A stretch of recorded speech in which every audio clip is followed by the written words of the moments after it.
You're listening to Power Athlete Radio, a podcast dedicated to empowering your performance every damn day. Join former NFL pro and Power Athlete founder John Welborn as he dissects the greatest minds in strength, conditioning, and more. Joining him is everyone's favorite coach and hair model, Chris, aka Tex McQuilkin, Power Athlete's Director of Performance.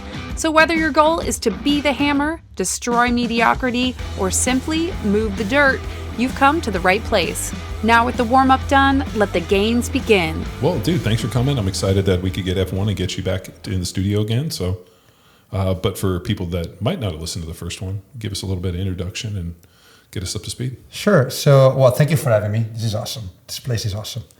You guys are awesome. I'm pretty much almost done with my PhD at USC now, since last time we met. I do research in the field of like muscle physiology, exercise physiology type of topic, but it's a bit broad because we look at everything that is like performance based. So it can be exercise physiology, it can be a little bit of biomechanics.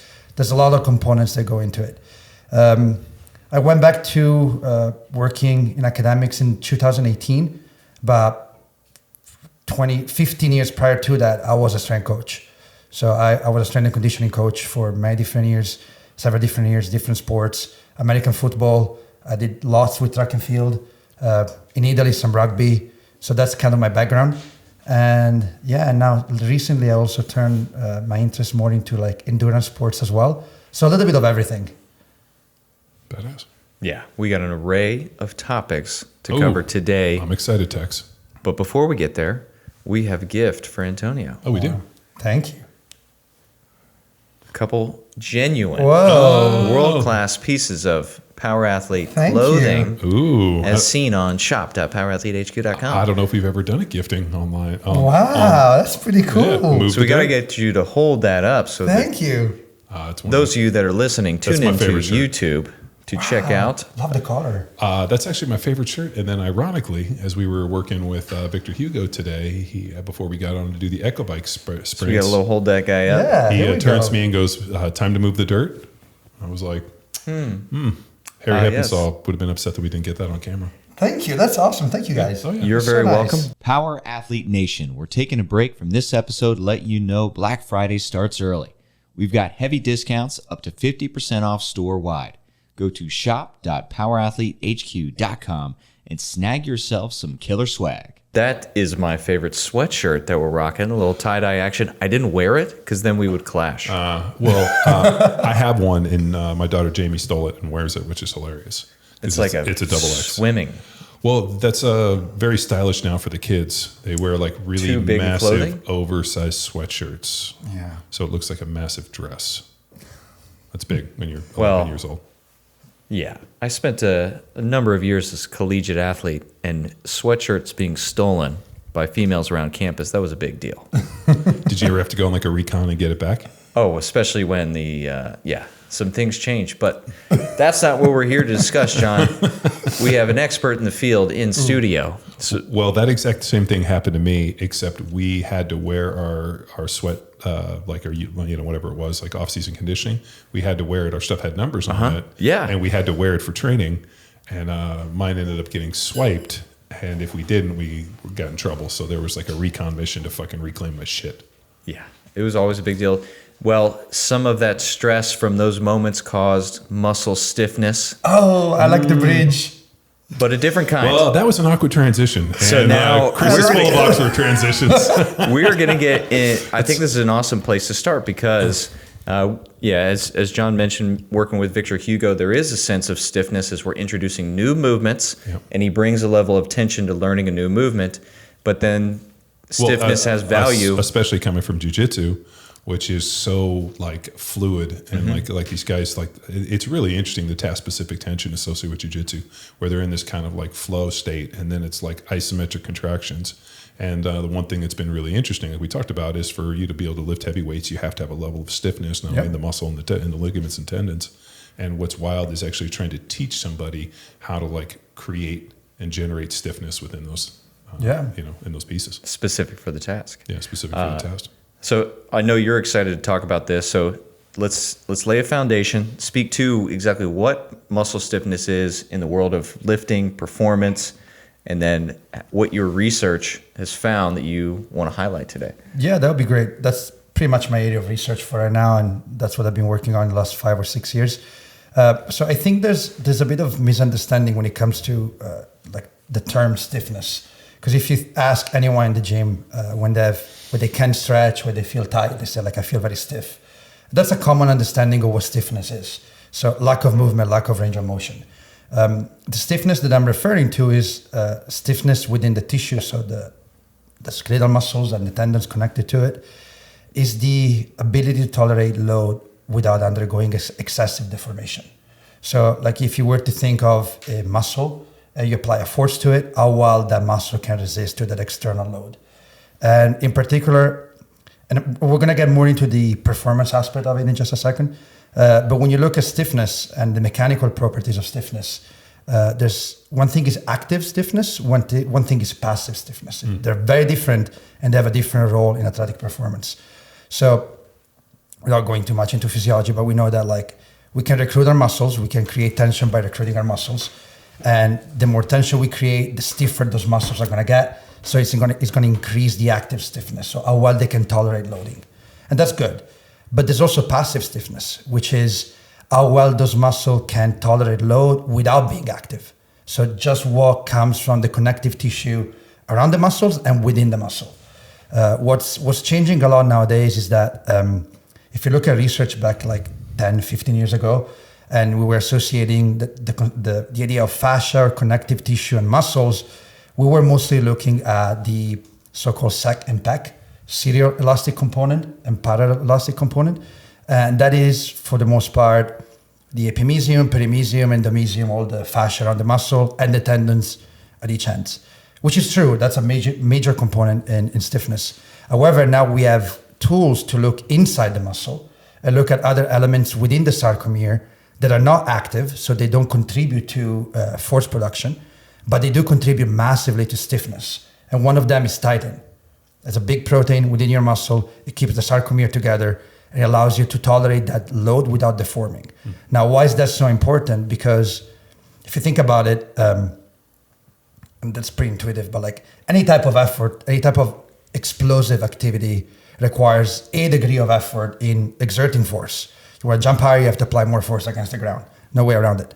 But if we find a way to create more stiffness, the good ones, the passive stiffness within your muscle tendon complex, you can then store more elastic energy and use that elastic energy to even increase more your power output when it comes to performance. And we know that we tend to study human performance in a vacuum, in a lab, but that's not how it happens on the field.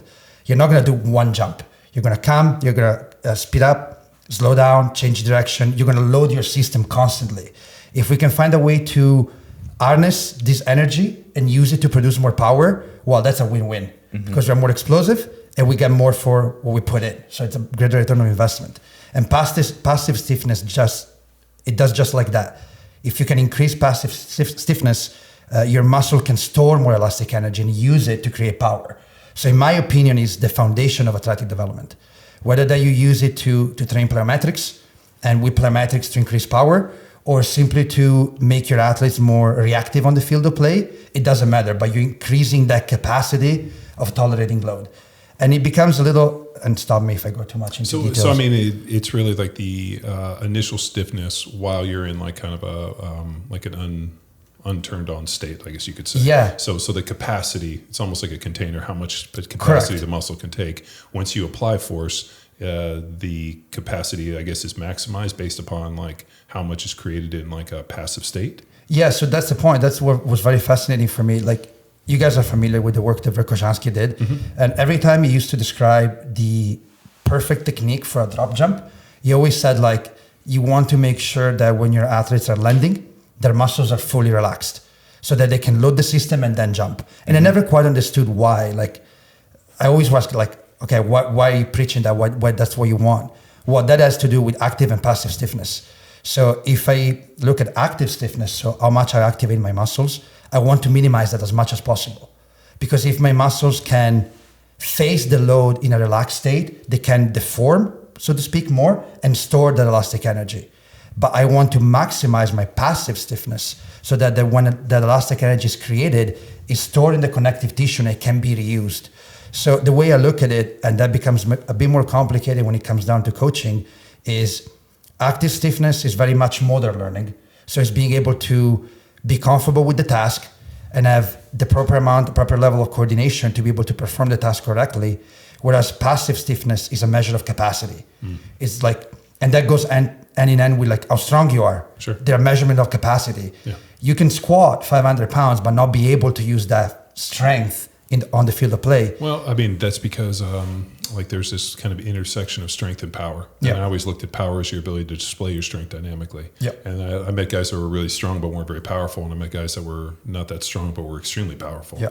So, I mean, that's, the analogy I always give for our athletes, especially when we're doing drop jumps, is like a punch. You think about like a boxer, really loose, bring it out, and then right before contact, they snap into like, a lot of stiffness to make the punch. Because if they just reached out like this, it wouldn't do anything. And if you were here the whole time, so that task-specific tension relaxed to be able to punch and snap the punch at the very end is the same analogy I give for, the on the plyos and especially the depth jumps or drop jumps where they're relaxed, and then they hit and have to rebound. Yeah. And I think it's interesting to see the way I was able to increase stiffness, which is not my idea. It's just has been done in research before, but it's by using supra-maximal eccentric training, which is something that like the strength and conditioning community has put on the side for way too long. Well, not all of them. Not all of them. No, we use it, but the problem is one, you need competent coaches. You need a ton of technique because there's so much variance in technique. So you need a more advanced lifter. I mean, there's a lot of things that go into it, but I mean, we're firmly believing in the idea. Yeah, we'll get into how we can explore and apply from our garage gym perspective, but then. Yeah, I get a little nervous when you start talking about garage gym training by myself and super-maximal eccentrics. That's our audience, baby. But Antonio, continue on the super-maximal, exactly what it is, and then we'll explain more on application. Yeah, so when we normally talk about like eccentric training without being too specific, we're looking at a type of training that is eccentric bias, which means that we tend to lengthen the time of the eccentric contraction to create some sort of adaptation. Most of the times it's like hypertrophy, because the common use of time under tension is to build muscles. Sure. So it's isotonic training, so you can lift that weight back up. It's probably like 60, 70, 80% of your 1 rep max. You're just lengthening the time under tension doing the eccentric to create more damage, more adaptation, more growth, and so on and so forth. That's the common understanding of eccentric training. Is time under tension really? I mean, Paul Quinn was a big time under tension guy, and there was a ton of research where everybody got real hyped into this idea of hypertrophy is relation to time under tension. But I mean, when the research I looked at talked about different rep ranges, as long as they were gone to mechanical failure, the hypertrophy was similar between 3 to 5 to 7 to 10 and 15 reps. So I wonder if time under tension has to match the load, like just excessive time under tension with a light weight. I don't know if it's going to necessarily drive the same hypertrophy as a heavier weight with less time. Can I give you two answers? Yes. The polite one and my answer, the politically correct one, and then my answer. Okay. So politically correct is like if you go by research, time under tension is important when you look at hypertrophy. It's one of the main factors that dictates whether or not your muscles are going to grow. And that's a fact. If I have to give you my answer based on my experience, and I hope I don't disappoint anyone, but I never once in my life measured time under tension in training. And I got excellent results in terms of hypertrophy without even bothering about that, because I think the benefit that you can get out of using heavier loads, if you can sacrifice time under tension in terms of the endocrine response that comes to training, so how much you can increase testosterone, how much you can increase growth hormone, way overpowered any time under tension. Dude, but that's my idea. I've found the exact same thing, and the reason being was for some reason, and when you look at the research, it kind of flies in this a little bit. I could tell a very distinctly the physical appearance of athletes that lifted over 85% and those that didn't, especially in the NFL. I would go in and see guys train that never put heavier than 315 on a back squat, and they weighed 300 pounds. Yeah. And then I saw other guys and and they didn't necessarily lift heavy weights, and they, might have done it for more reps and felt that, a weight that I should be able to handle for, maybe 15 reps, and they get that. Whereas, if I can handle for 15 reps, that's a warm up for me. I'm looking for somewhere in that 3 to 5, 6, 7, 8 reps at max. And the guys that I saw that lifted those heavier weights, dramatically different physical appearance than those guys that didn't. I talked about it years ago. I knew if a dude lifted heavy weights and a guy that didn't. I didn't give a shit about time under tension. And we had guys come train to us that were big polycone guys, and they talked about time under tension. I'm like, I mean, if time under tension was the holy grail you're talking about, why wouldn't we just lift to 50% and try to do it for 2 or 3 minutes straight? Yeah. And it doesn't work like that. And then you get into, we had Fred Hatfield on talking about compensatory acceleration and activating white muscle fibers and the ability to generate force as being a greater determining factor for all these things. So I'm in your camp. I don't buy the company answer. I think there's some like in between where like I have a solution for this. The principle-based approach of the power athlete methodology, accelerated adaptation. Wow. So we're not dismissing any research done. We're acknowledging that hard work and typing that they had to do. But then we have only so much time with our athlete, Sure. and we need to make the most impact with what tools that we know work. Yeah, I mean, I agree. It's pretty interesting. Like we use a ton of eccentrics, especially with the vertical pulls and the pull-ups. We were doing it today with our athletes. Yes. In terms of like fatiguing neuromuscular pathways and then forcing them to do something dynamic as a way to create strength and more importantly get them to wire up a little bit faster. Yeah. But I mean, we do a ton of like manual resistance. And we do the eccentrics in that way. Like the neck one is a big one. We do a bunch of shoulder stuff too. So I mean, it works into our program, and we've always had it as one of the pillars within our program. Yeah, the representation of manual resistance would be a true isometric, Yeah. meaning they're trying to isometrically hold, but the force is too great. Yeah. And then we have a different application within our form of application of triphasic training. Where we're we actually do- training, but what we're doing is we're actually training at the end ranges. Yeah, through the eccentric is still controlled, but it's with respect to dumbbells versus we can't do a true eccentric in our garage gym setting training alone. But then how Cal's doing it, he is doing true within his weight room because they got spotters. Yeah. Well, I mean, if you're lifting a supra-maximal weight where now all of a sudden like you take it out of the rack, you get into position, and the weight is effectively smashing Taking you in somewhere. and like stapling you to the ground. That's the truth, kind of similar. True, yes. Opposed from just, hey, I can control, like you were talking about an isotonic weight where now Yeah. I'm at 60% and I can lift this weight. But now that's, and this is where you get into this balance of like, what can I effectively execute and what's the best? I mean, we would do this pretty, one of the drivers I used to bench 500 was we would load up with 105, 107%, and we would control eccentrics. Yep. And that was a huge driver for us. But then unfortunately we had a dude pop a pec. We had another guy drop the weight. So, I mean, out of the 5 guys I was training with, 2 of them completely imploded. 2 of them overtrained, and then I benched 500. So we, out of the, roughly we were about 20% fucking success rate. You're the Bannister, the 4-minute mile guy. You made it. Well, but that's the thing. I mean, when you start looking at these training programs, I think that there's this interesting, or even any of these approaches, there's an interesting thing between like, what can I execute safely? And more importantly, like what's optimal, and more importantly, what's the best? And I think that you have to try to like bring those into a Venn diagram and try to hit somewhere in the middle. Prudent. Yeah. I like that. But yeah, to continue on that, like, what can you do if you want to eccentrically overload your muscles? You can either use speed to your advantage, which means that you're going to be lowering a weight that you can control at a velocity that is slower than what gravity would do, and that you can do that with 70%, 80%, 20% for all that matters.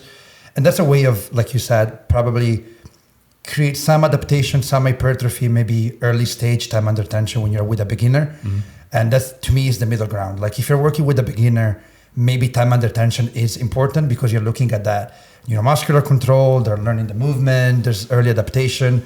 But then soon thereafter, I just stop worrying about time under tension. And as soon as you can lift heavy, hypertrophy will happen. What happens to the muscle when you start talking about supra-maximal eccentrics? Like, is there like, I mean, because I'm not going to butcher it, I'm not going to attempt, but I did read a ton that they talked about remodeling of the tissue and remodeling of the tendons and the connective tissues, and more importantly, like the muscle. That's something I've always, and I was excited to have you come on to kind of discuss that, because when we start talking about lifting heavy weights, and especially when I was talking to the athletes today, the idea of like remodeling tissue is something that like I find really exciting. But on the cellular, on kind of like to be able to get into that a little bit and talk. So what happens when you start we said that we can decrease speed, so slow down the movement, and that would be a way of doing eccentric. Or you can do the true eccentric, where you go above your capacity, so above 1 rep max. And that means that I always ask people to envision that in like a real life type of application. Like if you squat 100 kilograms and then you put 110 kilograms on the bar, as soon as you start bending your knees, that's way greater than what you can handle physically. So you can only slow it down. You can't really control it. The weight is going to push you down. And the heavier it gets, the harder it's going to push you down. So you can only fight against that weight. So what happens with your muscle is that you're technically trying to hold that position. So do an isometric contraction. But because the weight is so much more than what you can handle, that muscle is going to start lengthening under load. And you're going to try to drive more and more motor unit recruitment to try to slow it down.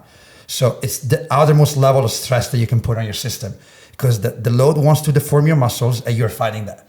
So there's a lot of, it's called disarray, like your sarcomere goes crazy.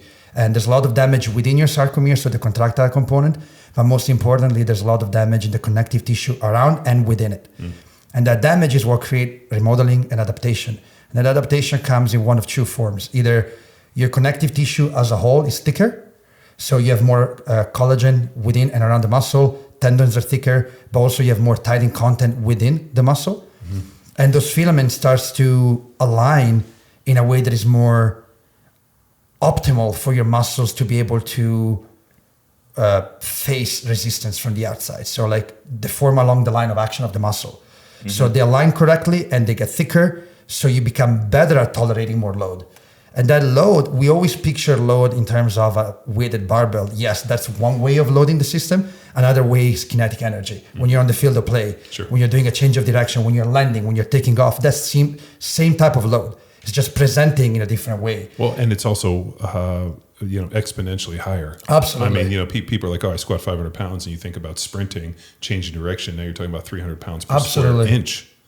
And so, that's where people are like, I'm strong, but I blew something up, and I'm like, is there a time window? I think there's got to be a bunch of hormonal, nutritional, or maybe just some issues. Like are the tissues going to remodel the same with eccentric training as a 22-year-old high level athlete opposed from a 45-year-old later in life guy dealt with some injuries and still training? And I wonder if there's a kind of a sweet spot. A lot of this, especially when we start looking at high-level athletes, there's kind of a window for these guys, that 22, 24, 26, 28 window. And I almost wonder if there is a delayed effect, or because, we still work with a lot of, and I don't say older because they're my age, but people in their 40s that are still training, that are still going out and competing. And I wonder if there is a delayed effect, or if it's agnostic of this, and that the training will remodel tissue in the same way.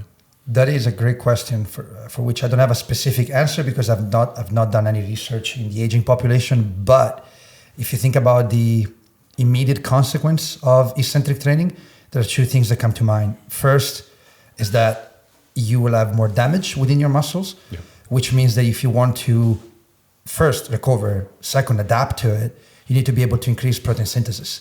So your tissue needs to be able to respond. And second, there's enough evidence to show that eccentric overload alone, and that has been done in rugby players, so not even looking at weight training, just sheer eccentric load on the system, impairs the ability of your GLUT4 receptors to migrate from the cytosol of the cell to the surface. So you're not going to be able to uptake glucose that efficiently in the immediate post-training time, 24, 48, 72 hours later. And if you combine those two together, so your muscles they need more protein synthesis, and they can't really intake glucose that well, that efficiently, those two things in and of themselves get worse with aging. So that process is slowed down by itself. So I would assume it would take you longer. It would be more difficult to adapt to supra-maximal eccentric training after the age of 40, 50 maybe. But also I know that can change with training age. If you're 50, you train for 40 years already, and your system is conditioned to tolerate that load, that might be different. But probably if you were to picture a beginner 45-year-old, probably I would not recommend supra-maximal eccentric training rather than... the shit will explode, rubber bands popping. For many reasons. It's a good question to throw out because whenever we have these podcasts and we bring on an expert like you and we throw out these ideas, people constantly, as they should, how does this affect me? Where should I put this in my training? Like we just had Tom Newman on. We discussed the Tabata assault bike stuff, and I got hit up by at least 10 different dudes. Hey, I'm trying to work this into the training. Where do I put it? And like my whole thing is like, try 2. And if you get 2, get 4 and kind of periodize into it over maybe 4, 6, 8 weeks. Don't jump in and give me 24 rounds of Tabata, with a rest after every. I mean, like the protocol would implode people if you hadn't done the work on the front side to get them there. I mean, I can bike for 20 seconds, but then there's biking for 20 Well, seconds. I mean, as you saw today with just 6 Tabata rounds we took with our athletes, those guys were fucking imploding. That was so cool, though. But I mean, I'm also screaming in their ear, fighting them to get everything. They get off the bike, and they know if they get off the bike, they're going to have to fight me and battle me. So, like, we've put it into an environment, but it's really hard to push yourself like that by yourself. Correct. I mean, you got to have somebody in your ear, on you, and we measure the numbers. So, but yeah, I would say that if you don't have extensive training history and you're not already strong and you've done some of this work, I mean, we've been doing some form of forced eccentrics for as long as I've been training.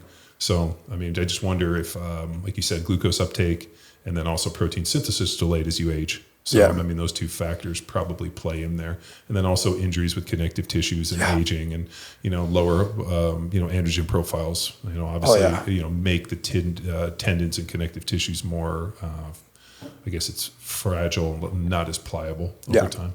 Nerd alert. Power Athlete Nation taking a break from this episode to let you know that Cyber Monday starts early. We've got major discounts on all courses, taking 25% off everything, including new courses from Master Coach Derek Woodsky and DPT Dr. Matt Zanis.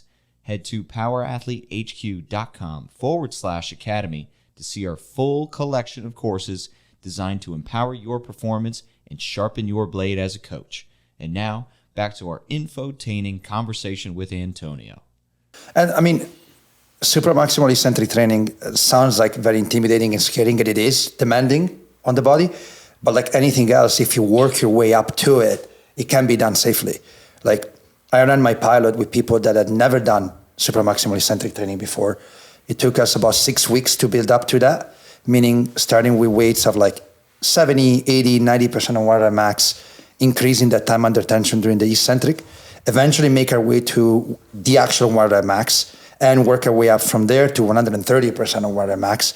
And we had no issue the entire protocol. And these are they were not athletes. They were just recreationally Was this trained. done with free weights or with machines? Good question.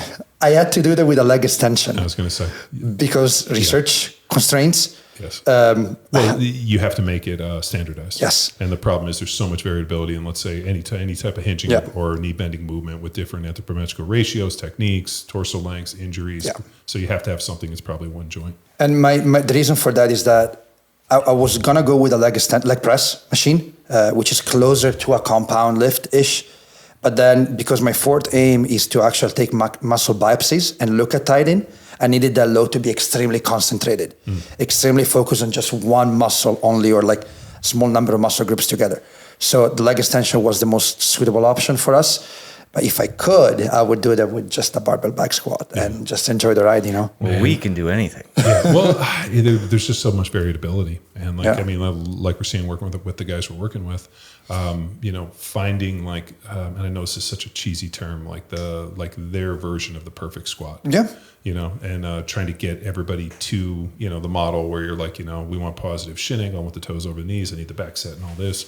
And what we found, especially, we saw you guys checking out the Kabuki Transformer bar. What's amazing about that bar is I can start adjusting the camber on the bar to find the perfect squat for each individual. Yeah, that's awesome. And instead of just kind of wedging them under a bar and trying to teach, it's allowed us to like hack into something that took us weeks to try to fix. And it's pretty amazing. So I feel really lucky that, Duffin's a mad scientist with that thing for deal. So, the other one too is, did you look at any of the super-maximal stuff using some form of accommodating resistance? Because I know using bands, especially like the West Side, that was a big part of their super-maximal, any of their lifting.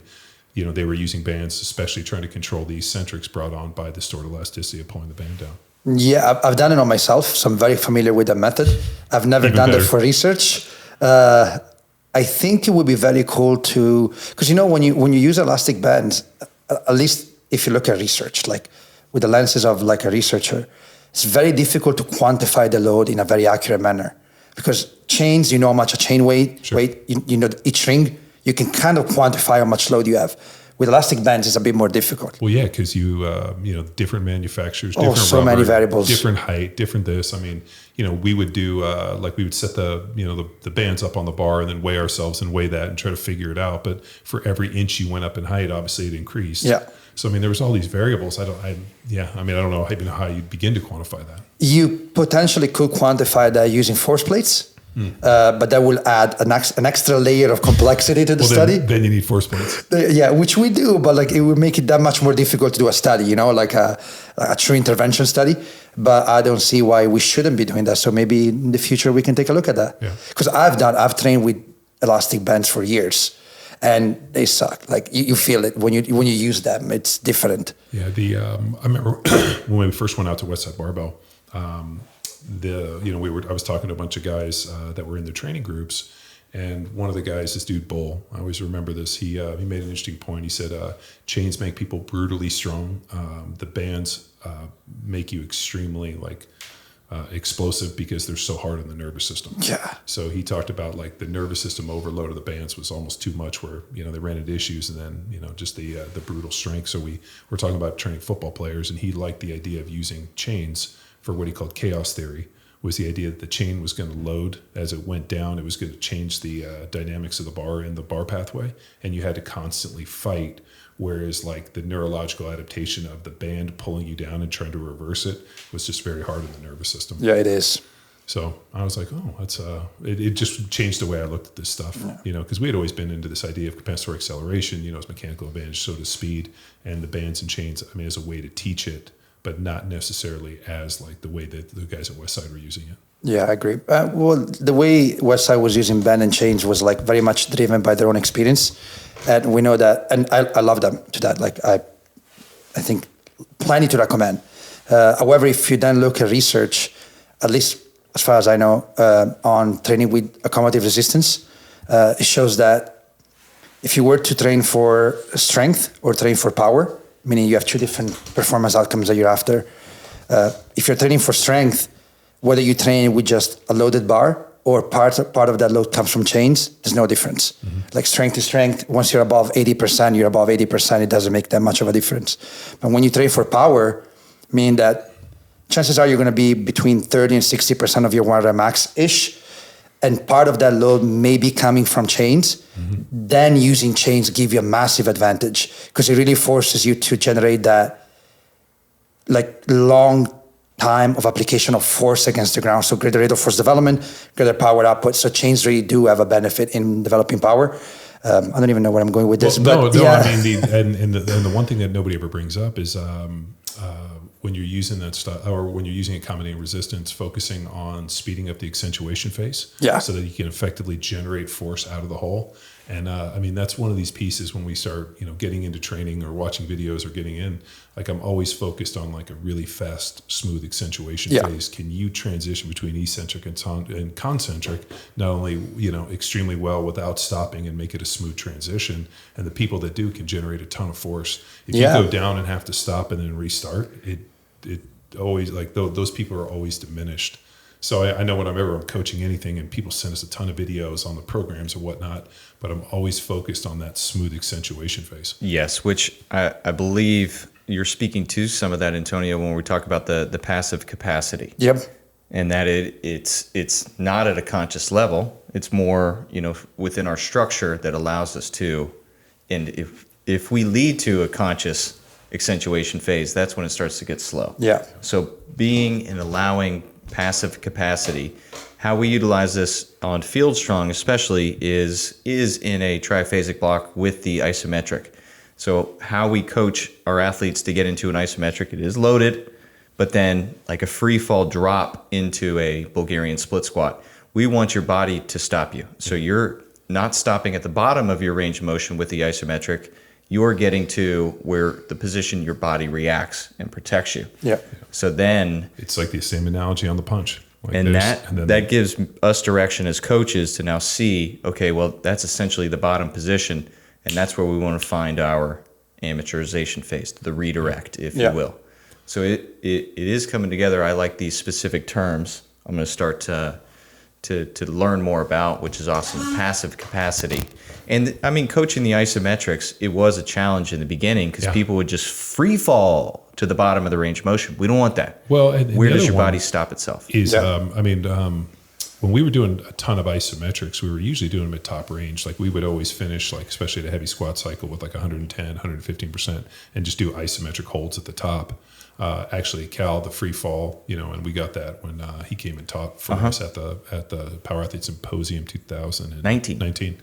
Talked about the free fall to bottom end range isometric holds. So careful with that. So not the bottom end range. So that's where we got lost. Yeah, it wasn't bottom end range, but it was a bottom position where you were still active, I guess is a better way to say it. But that was an interesting tweak to us because, Power Athlete, for a lot of my own training and stuff that we put out, it's always been PAP based. We've always done some form of post-activation potentiation, do something heavy, do something dynamic. And then actually the triphasic aspect of bringing in focused muscle contractions was like another piece of that, where I was like, man, we've always done controlled eccentric, smooth accentuation, violent concentric. Now by adding the isometric, we get another training block. And I think it's paid some really cool dividends. That's really cool.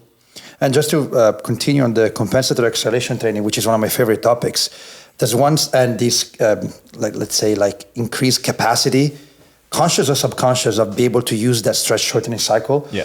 There's a study out there published by Johns in 1999 who compared two groups of subjects. Was upper body training, so mostly bench pressing. One group did traditional heavy strength training. The other group did compensatory acceleration training with no chains or bends, just the intent of lifting the bar as fast as possible on the way up.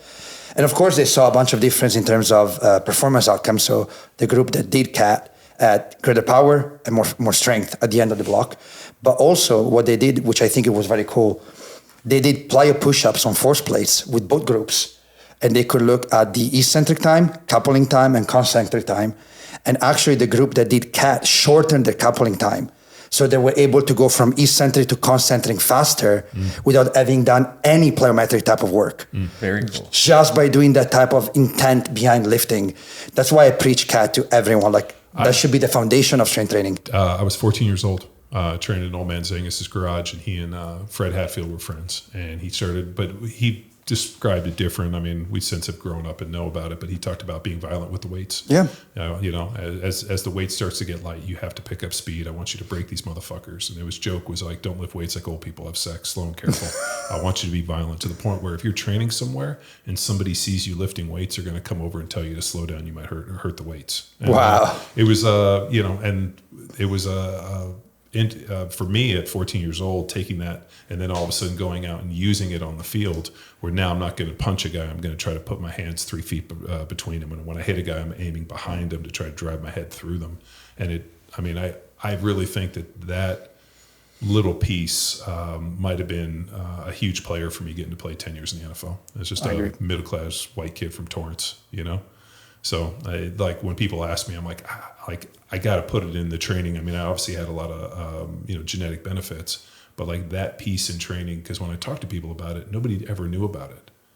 When they would ask me, I'm like, think compensatory acceleration, Fred Hatfield, and we'd used it for years, and no strength coach, nobody. it wasn't until at the end of my career when I went out and I hung with Louis Simmons and we started talking about it.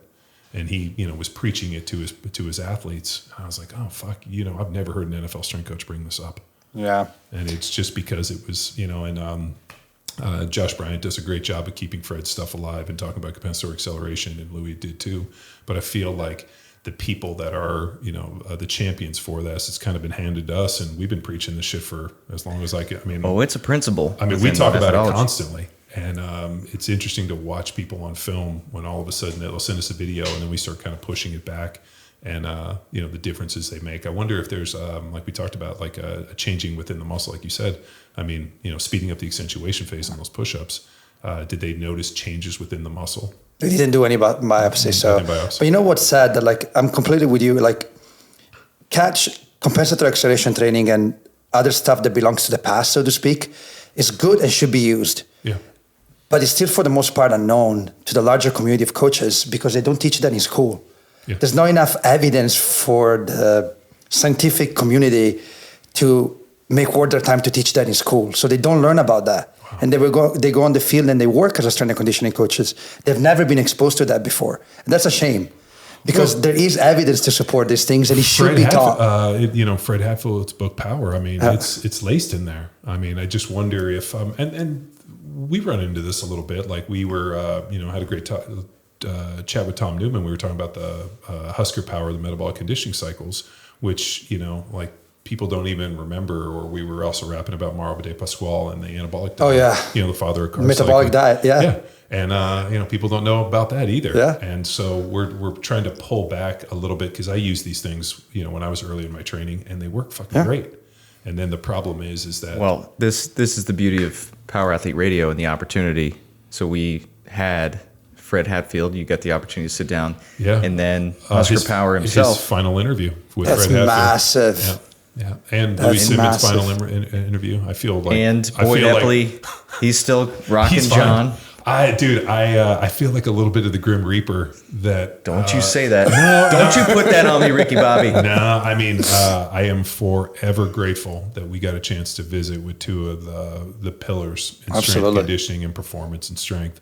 And I was able to call them friends and have a relationship, and we got a chance to rap with them at the end, which I didn't get a chance to talk to Zangus. I'm really sad on that one. I got a chance to have my dad on Power Athlete Radio. So I think the problem is what's been amazing, I think, with this idea of podcasting and all this, like books collect dust, but these things are living and breathing. And, once they're out there for posterity, they're out there forever. Well, and it's the beauty of, it's not just us reading a research and then accepting as fact. We get the opportunity to speak to you and let your research get into context and truly come to life for then a coach to apply it. Yeah. So that was the beauty of those interviews, and that's what we really, that's the awesome thing. Yeah. You got a great personality. It's not like any other researcher we know. Fucking nerds. But he's Italian. Thank you. I don't think you can be a wallflower in Italy. I don't think you can be a nerd. I mean, all the Italians we know are usually pretty good natured guys. Thank you. We're talking about this idea of stored elasticity, and we're talking about compensatory acceleration. And I know Texas got VVT written up on there on your deal. I mean, how do these things all come into play? These are all I feel they're all principles that are related to each other. Like it's impossible to do velocity. It's not impossible, but velocity-based training, when you add compensatory acceleration to it, makes it so much more meaningful. Yeah, I think that's a very good question. I think the problem is we have so many different tools that we can use. Look at just general strength training. We can do barbell lifting. We can do VBT. We can do eccentric. We can do CAT, put chains and bands and all different type of things. And they all seem to be they're working in some capacity. It depends on how well you apply them, but they work. I think the problem is when people just pick one of these tools and they just run with it. And that's all they do. And that's all they preach and that's all they use in their training. That becomes a little disturbing and deviating and changes the perspective on what the true strength and conditioning approach should be, which is using all these tools in synergy to have better results. All these tools ultimately have a different impact on the athlete, which means that they might be a little bit more or less specific in the way they create adaptation, but they also come with a certain amount of workload and stress and effort, so to speak. So there's a time and place to use certain tools in the off season when the athlete is more fresh and they can recover better. Other tools that are a little bit more gentle, like VBT, for instance, where they're more like concentric bias, there's less eccentric overload, you can save some volume. Those are great for the in-season.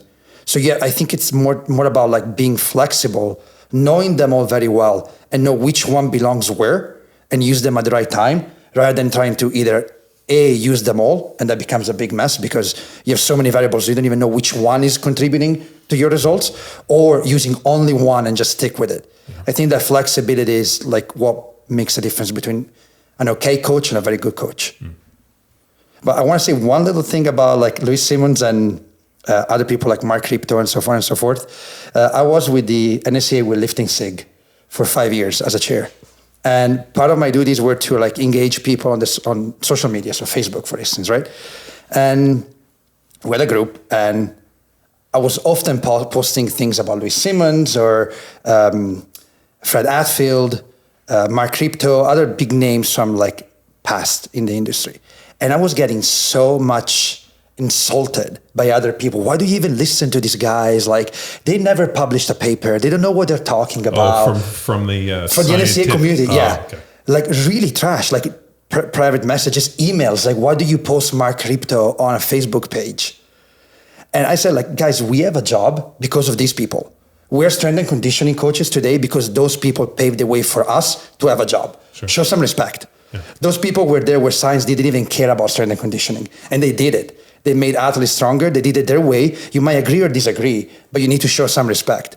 And it drives me crazy when like, oh, they never published a paper, they're nobody. Well, they were in the weight room for 30, 40 years, developing athletes that went on and played professional, whereas most of the research that we deal with on a daily basis, they themselves never trained. So like, there's a huge discrepancy, you know? And it just hurts my feelings when I see people just trashing old school stuff because it's old, it's not backed up by research. It worked. Yeah, why don't they train like that? Why don't they take an interest in the application? Who was Rip's mentor that wrote The Strong Shall Survive? Is Bill Starr. Yeah, Bill Starr. Great book. Yeah, I mean, that was like the Bible. Amazing book. Yeah, amazing. And Bill Starr, I mean, incredible writer. I mean, the premier, I mean, really, like, you know, we talk about Boyd Epley being really the first strength coach. I mean, Bill Starr would be in that same conversation. Yeah. I mean, and that book was so important. And, you know, that was Rip's mentor. And, you know, what Rip really contributed for me was in the basic linear progression. Yeah. You know, using that linear progression and understanding that an unadapted nervous system can follow a linear progression because of the idea of inter and intermuscular coordination and the lack of rate coding and all the other stuff that gets into real jiggy. But because that unadapted nervous system is firing and working its way to wire up, that you can effectively sneak on load with the linear progression. And you know, the scientific explanation for why the linear progression works in that beginner phase, I got from Rip. And we went up, I mean, we talked for hours on this, and we actually use it in our program with Bedrock because it is the single best way I've found to get beginners really strong, like brutally strong. And then once they get done, it ends, and we move to more advanced training. I agree. But there's like simple, basic, brutal. And, you know, when I asked Rip one time, I was like, hey, did you get this from Bill Starr? And he was like, no, I didn't. And he got all insulted that I somehow was like, he was hacking. And I'm like, hey, man, I stand on the shoulders of giants. Yeah, we all do. Yeah. And I think that just adds to validity. But Rip was, you know, talked about the linear progression and Milo's bull. And like, you know, Milo was little, the bull was little, he got bigger. Yeah. And it's been one of the coolest parts because when people started asking me about program, it had been so long since I was a beginner. And the beginning training I did was so awful in a lot of ways. I mean, it was nothing but single doubles and triples and like this. I mean, it like there wasn't enough volume for me to effectively learn the movements as fast as I should have. So I didn't have enough opportunity. So I had enough wherewithal to know that the way that I did it didn't make sense. But there was a lot of other intrinsic lessons that I learned in those training days. So I knew what not to do. So I had to go out and look and find what's the fastest way to get somebody up to a training exposure that allows me to do the more advanced stuff I want. Yeah. And the basic linear progression we got from Mark, and we do an adaptation of it for us, has been proven the world over. Like, I don't need a research paper to prove it. I mean, because we have tens of thousands of subjects that can stand up and attest to it. I think you said something important. You learn what not to do. You've been there, you've done that, you practice it, you've learned it from your own experience. People that learn from textbooks don't have that type of understanding of the true nature of the training process. One thing is reading a book, one thing is reading in, like, doing that in real life. They're two different things, and people that have only experienced one of the two sides of the spectrum, they shouldn't be interfering with the other. Like, let the researchers do research in a lab if that's what they want to do, but then don't go and preach how to do strength and conditioning if you have never trained yourself or being a strength and conditioning coach. Well, I mean, we were discussing Nicholas Romanoff, and one of the things that Dr. Romanoff, when we went to, I remember we were down in San Diego for a meeting with CrossFit, and we went to breakfast, and it was amazing. Because one of the biggest things I pulled away from him is to be a master sports scientist in Russia, University of Moscow, behind the Iron Block. You had not only had to present your program and your idea and what you were going to do, but you had to take an athlete on their journey and have them win either a gold medal, a world title, a championship, something. And that was the only way you got your PhD signed off and you were, Dr. So-and-so, was that you had to take an athlete on the journey. And he said that the room was full of intelligent sports scientists that were never able to take an athlete and never got the doctor added to their name. Because they, and that was the deal. That there has to be a blending of research, practical, and taking an athlete, the physical, on this journey and being, their coach helping them. And I think that was something that we looked at. I mean, we work with a ton of people. It's nice to be working with athletes and be able to take them on that journey and give them something and see them perform at the highest level. I think that's the only way you consider yourself to be an expert. True, I agree. Very much so. Yeah, so I mean, it was extremely impactful for me. Where now all of a sudden you listen to people that want to cast stones that don't train any athletes, and I'm like, well, and then you have a whole bunch of people that just train a bunch of athletes, but yet adhere to no science, and then it's like, oh well, and then they just play the copycat game. Where I saw so and so doing this, so now I'm just going to do a worse version of it. This episode of Power Athlete Radio is powered by Train Heroic, the most immersive strength training app experience on the market. We've built our online training business by partnering with Train Heroic and helping us deliver all of our world-class training programs like Jack Street, Field Strong, and Grindstone. To learn which Power Athlete training program best suits your goals, head to powerathletehq.com/training. And if you're a coach looking to build a business with the best tech and training, go to trainheroic.co/powerathletehq. And now back to the show. Yeah, crazy. Well, young coaches, two comments on this. One, coach, they got to learn, and sometimes learning comes the hard way. One of their athletes or themselves has to get hurt before they see the light. But then they got to humble themselves, like a young Chris McQuilkin, as the example. But then the second point I was going to make, I am blanking on. But they have to learn. Sometimes it comes with an injury. The other thing is they also need to look through a lens. Like they need a filter to look through, and the filter needs to be their athlete's goal. So what is my athlete training for? Going back to that. So if I am looking at research that's done on endurance community, but I'm training power football players, power athlete, I can't necessarily take that endurance and apply it to my athletes unless my athlete's goals change over time. Yeah. So if I'm just taking research and trying to cram it all in to give to my athletes without a filter, then we're going to have problems. So it needs to be related and reverse engineered from said goal. Yeah. See, that's a said pun. Well, the one, I mean, it's pretty interesting for me, like the 24-year-old high-level athlete opposed from like the 45-year-old, aging athlete. There's some things that I've found. I mean, one is I have to personally give a lot more attention to building an aerobic base. Like when I was young, like fucking build an aerobic base, talk about fucking waste of time. I'm going to sprint as fast as I can and rinse and repeat. But then as we kind of age, we lose that mitochondrial density. And now all of a sudden, like a big aerobic platform is really extremely helpful for me in terms of maintaining muscle and strength, whereas I don't think I needed to do that early on. Yeah. So, I mean, there's been like, and this is where we get into this discussion with people is like, who's the athlete? Where's he at in his training? How old is he? What does his training currently look like? And then you kind of take all these variables and try to find the perfect. And what are they training for? In situation like, like there's a million things that we would love to do, but if you don't know how to lift a barbell and the limiting factor is just time under tension or reps or opportunity, then like we can't move to more advanced training because you don't have the foundation for me to effectively do it well. Yeah. Yeah, and that's where I can get on a high horse, and those coaches are being selfish. Like they're not taking those things into consideration, and they're interested in this type of training, whether it be chains, bands, velocity, Olympic weightlifting, and they want to apply it to their athletes. And it's not the best tool, and in the back of their mind, they know it. But intrinsic bias. They want to do it. Yeah, they want to find in research approval for their own ideas. They're biased because they already think it's working, and they just want to find that in research. And that's cue the way they look at data and they apply their programs for sure. Yeah, I mean, it should be, you have all these variables, all these tools in the toolbox. You have to find the right one for the athlete at that right moment and apply it. And I think that's where we've done well, where, I'm not agnostic or tied to anything. Me neither. I just want the athlete to perform, and I have all these tools and we have all these different, levers we can pull. So it's just a matter of finding what's best for them. Yes. Regardless of my ego. And the fun comes when sport coaches apply constraints, and then you're forced to get creative, but you still have your purpose in mind. And then you have to change the practicality. A quick example, say we want to separate our freshmen from our upperclassmen that have been through a linear progression, but then the head coach says, no, I want all my guys training together. okay, so how can we get creative applying this? Maybe I can organize my racks as freshmen during that time, but then the coach says, no, we need to practice leadership. I want a senior at each rack. So now I got 2 different programs in the rack. So how do I linear progress? And we can work within cards and different things. So that's where the true fun begins. And then we add the mix and the stress of my athlete's life and everything that's going on inside. And then the extra work that they're doing, whether it's practice or family and XYZ. So that's where, I mean, we can add layers and levels to this coaching game. It's not just the program on paper.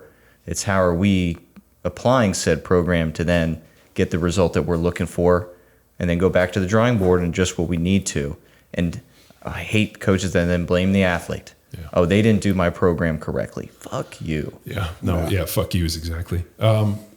When you first theorized and started doing your PhD work and you're coming to the end of it, is there anything that you were dying on the sword early on that now all of a sudden towards the end of it you found either not be true or some pivot or anything that, because I mean, I know when you sit down to do your PhD, there's an idea of, hey, this is what I'm going to work on. This is the thesis. This is what I'm going to write. And now that you're kind of at the end of this, any pivots, any changes, anything that you were like, man, I knew this Great question, John. not to be true?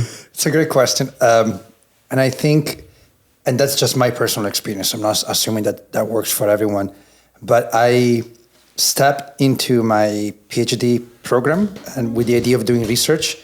My idea of doing research hasn't changed at all since day one, because I had designed my research idea based on my experience of the previous 15 years working on the field. So in those 15 years, I changed a lot of point of views on a lot of things. I thought certain things were going to work, they ended up not working. I ended up changing my way of doing strength and conditioning quite a bit over time. But because I invested that time up front on the field, working and creating my own protocol, experimenting with it, using it, seeing the results. By the time I got a chance to be in a lab and doing that for research, I knew it was going to work from the very beginning.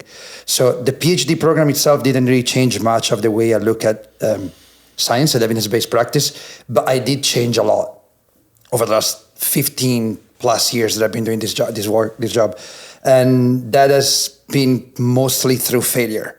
Like I was pretty much set on a lot of principles or beliefs that I thought they would work. Like what? Give me an example. The biggest one, I have one very specific one. The biggest one was training volume. That was probably the single most abused variables in my first years of training.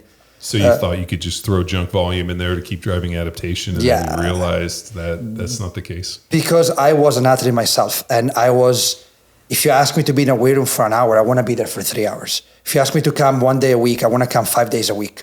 If you have practice, I want to go to the weight room before and after practice. I was that type of person. And because it worked for me when I was an athlete, that doesn't mean it's supposed to work for everyone. And I was young and I didn't know what I was doing, so whatever. But that kind of shaped my early approach to periodized training.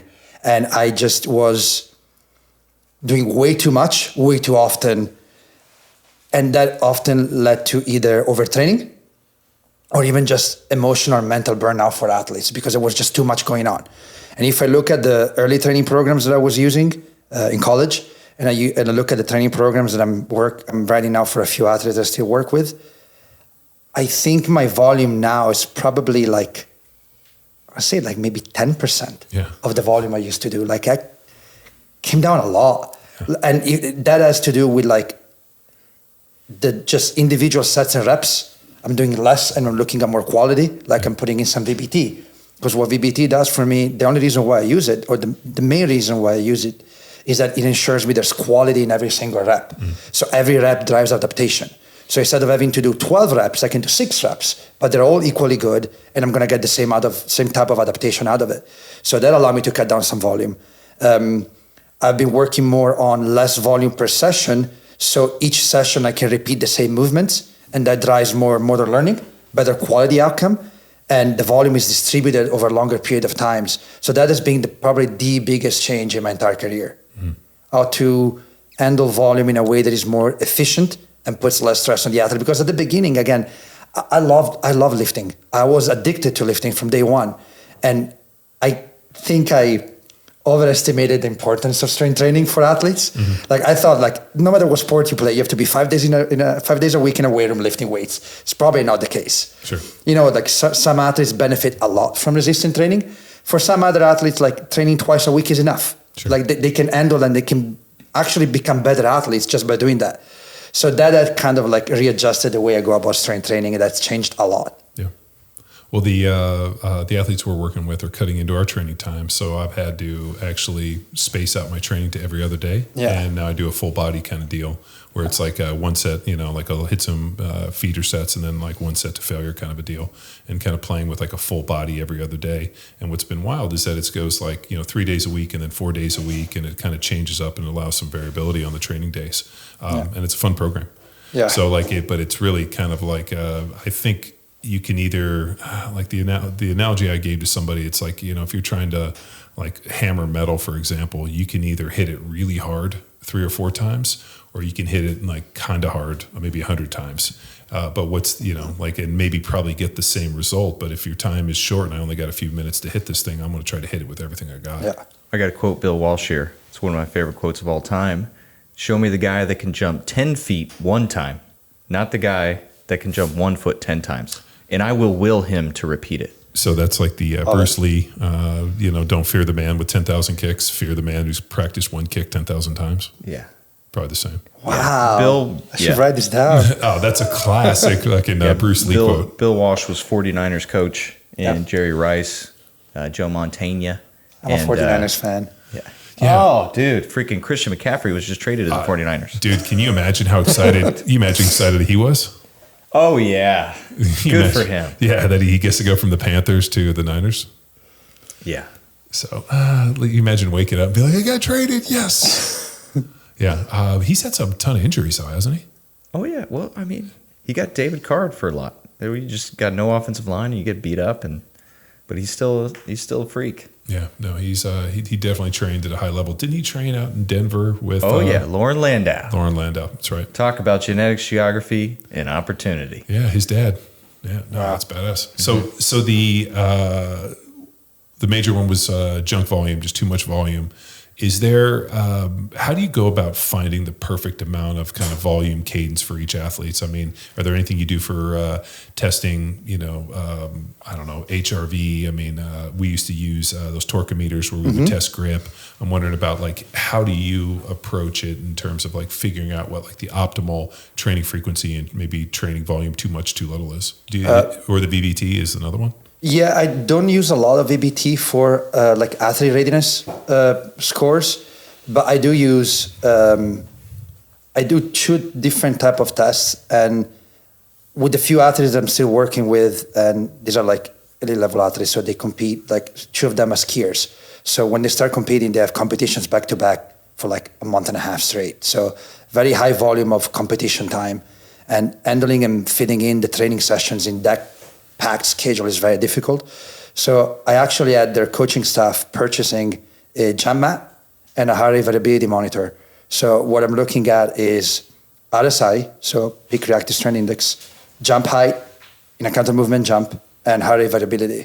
And I do that daily. So I baseline them, I look at one standard deviation. Sometimes I use a coefficient of variation just to be more flexible, but I look at the trend and I simply play around with that. Like I know that I can control what they do in their practice because it's not my job, but I can control what they do in the weight room.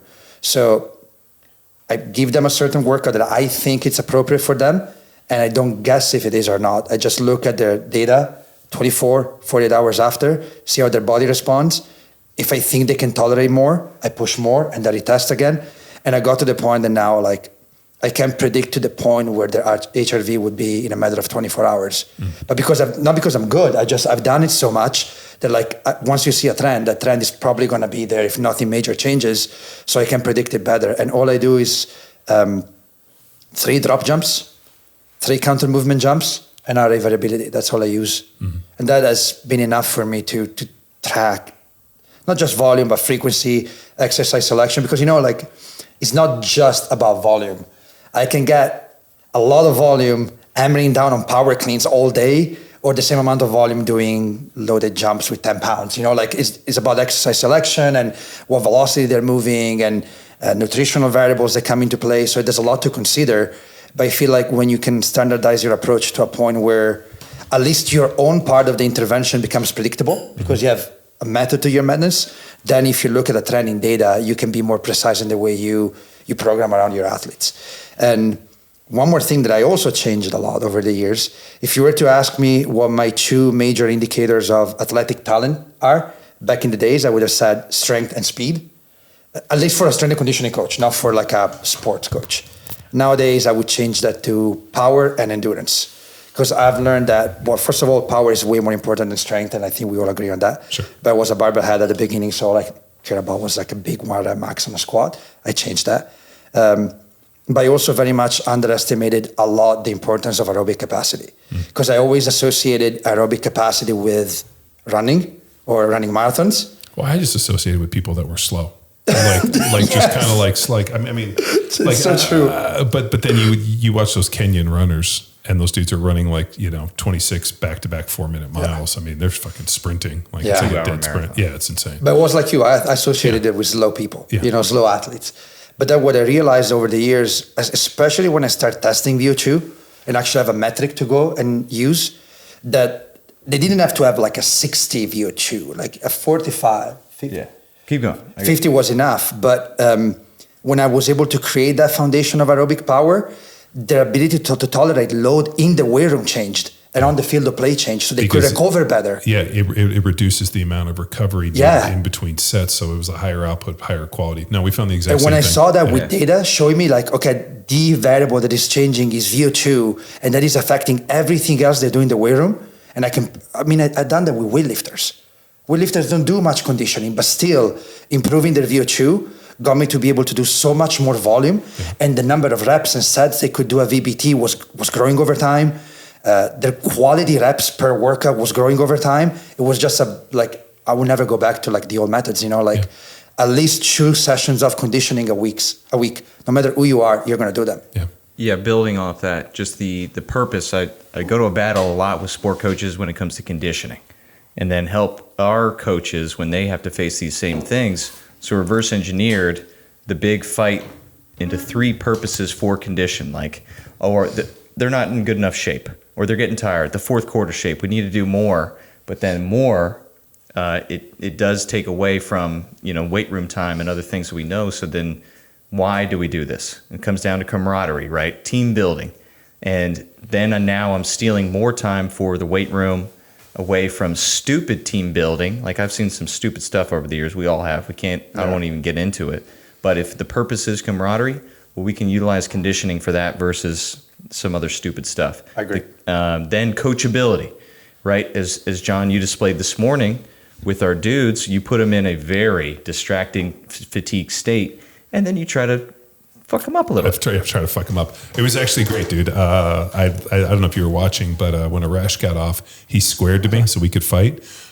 Victor turned his back to me and tried to walk away, and I fucking snatched him up, and I got him in like a good body lock, and he couldn't get out. Which is funny. I mean, say their name and they have to spell their names. We're going to get into add addition, subtraction, multiplication. So I have a whole process.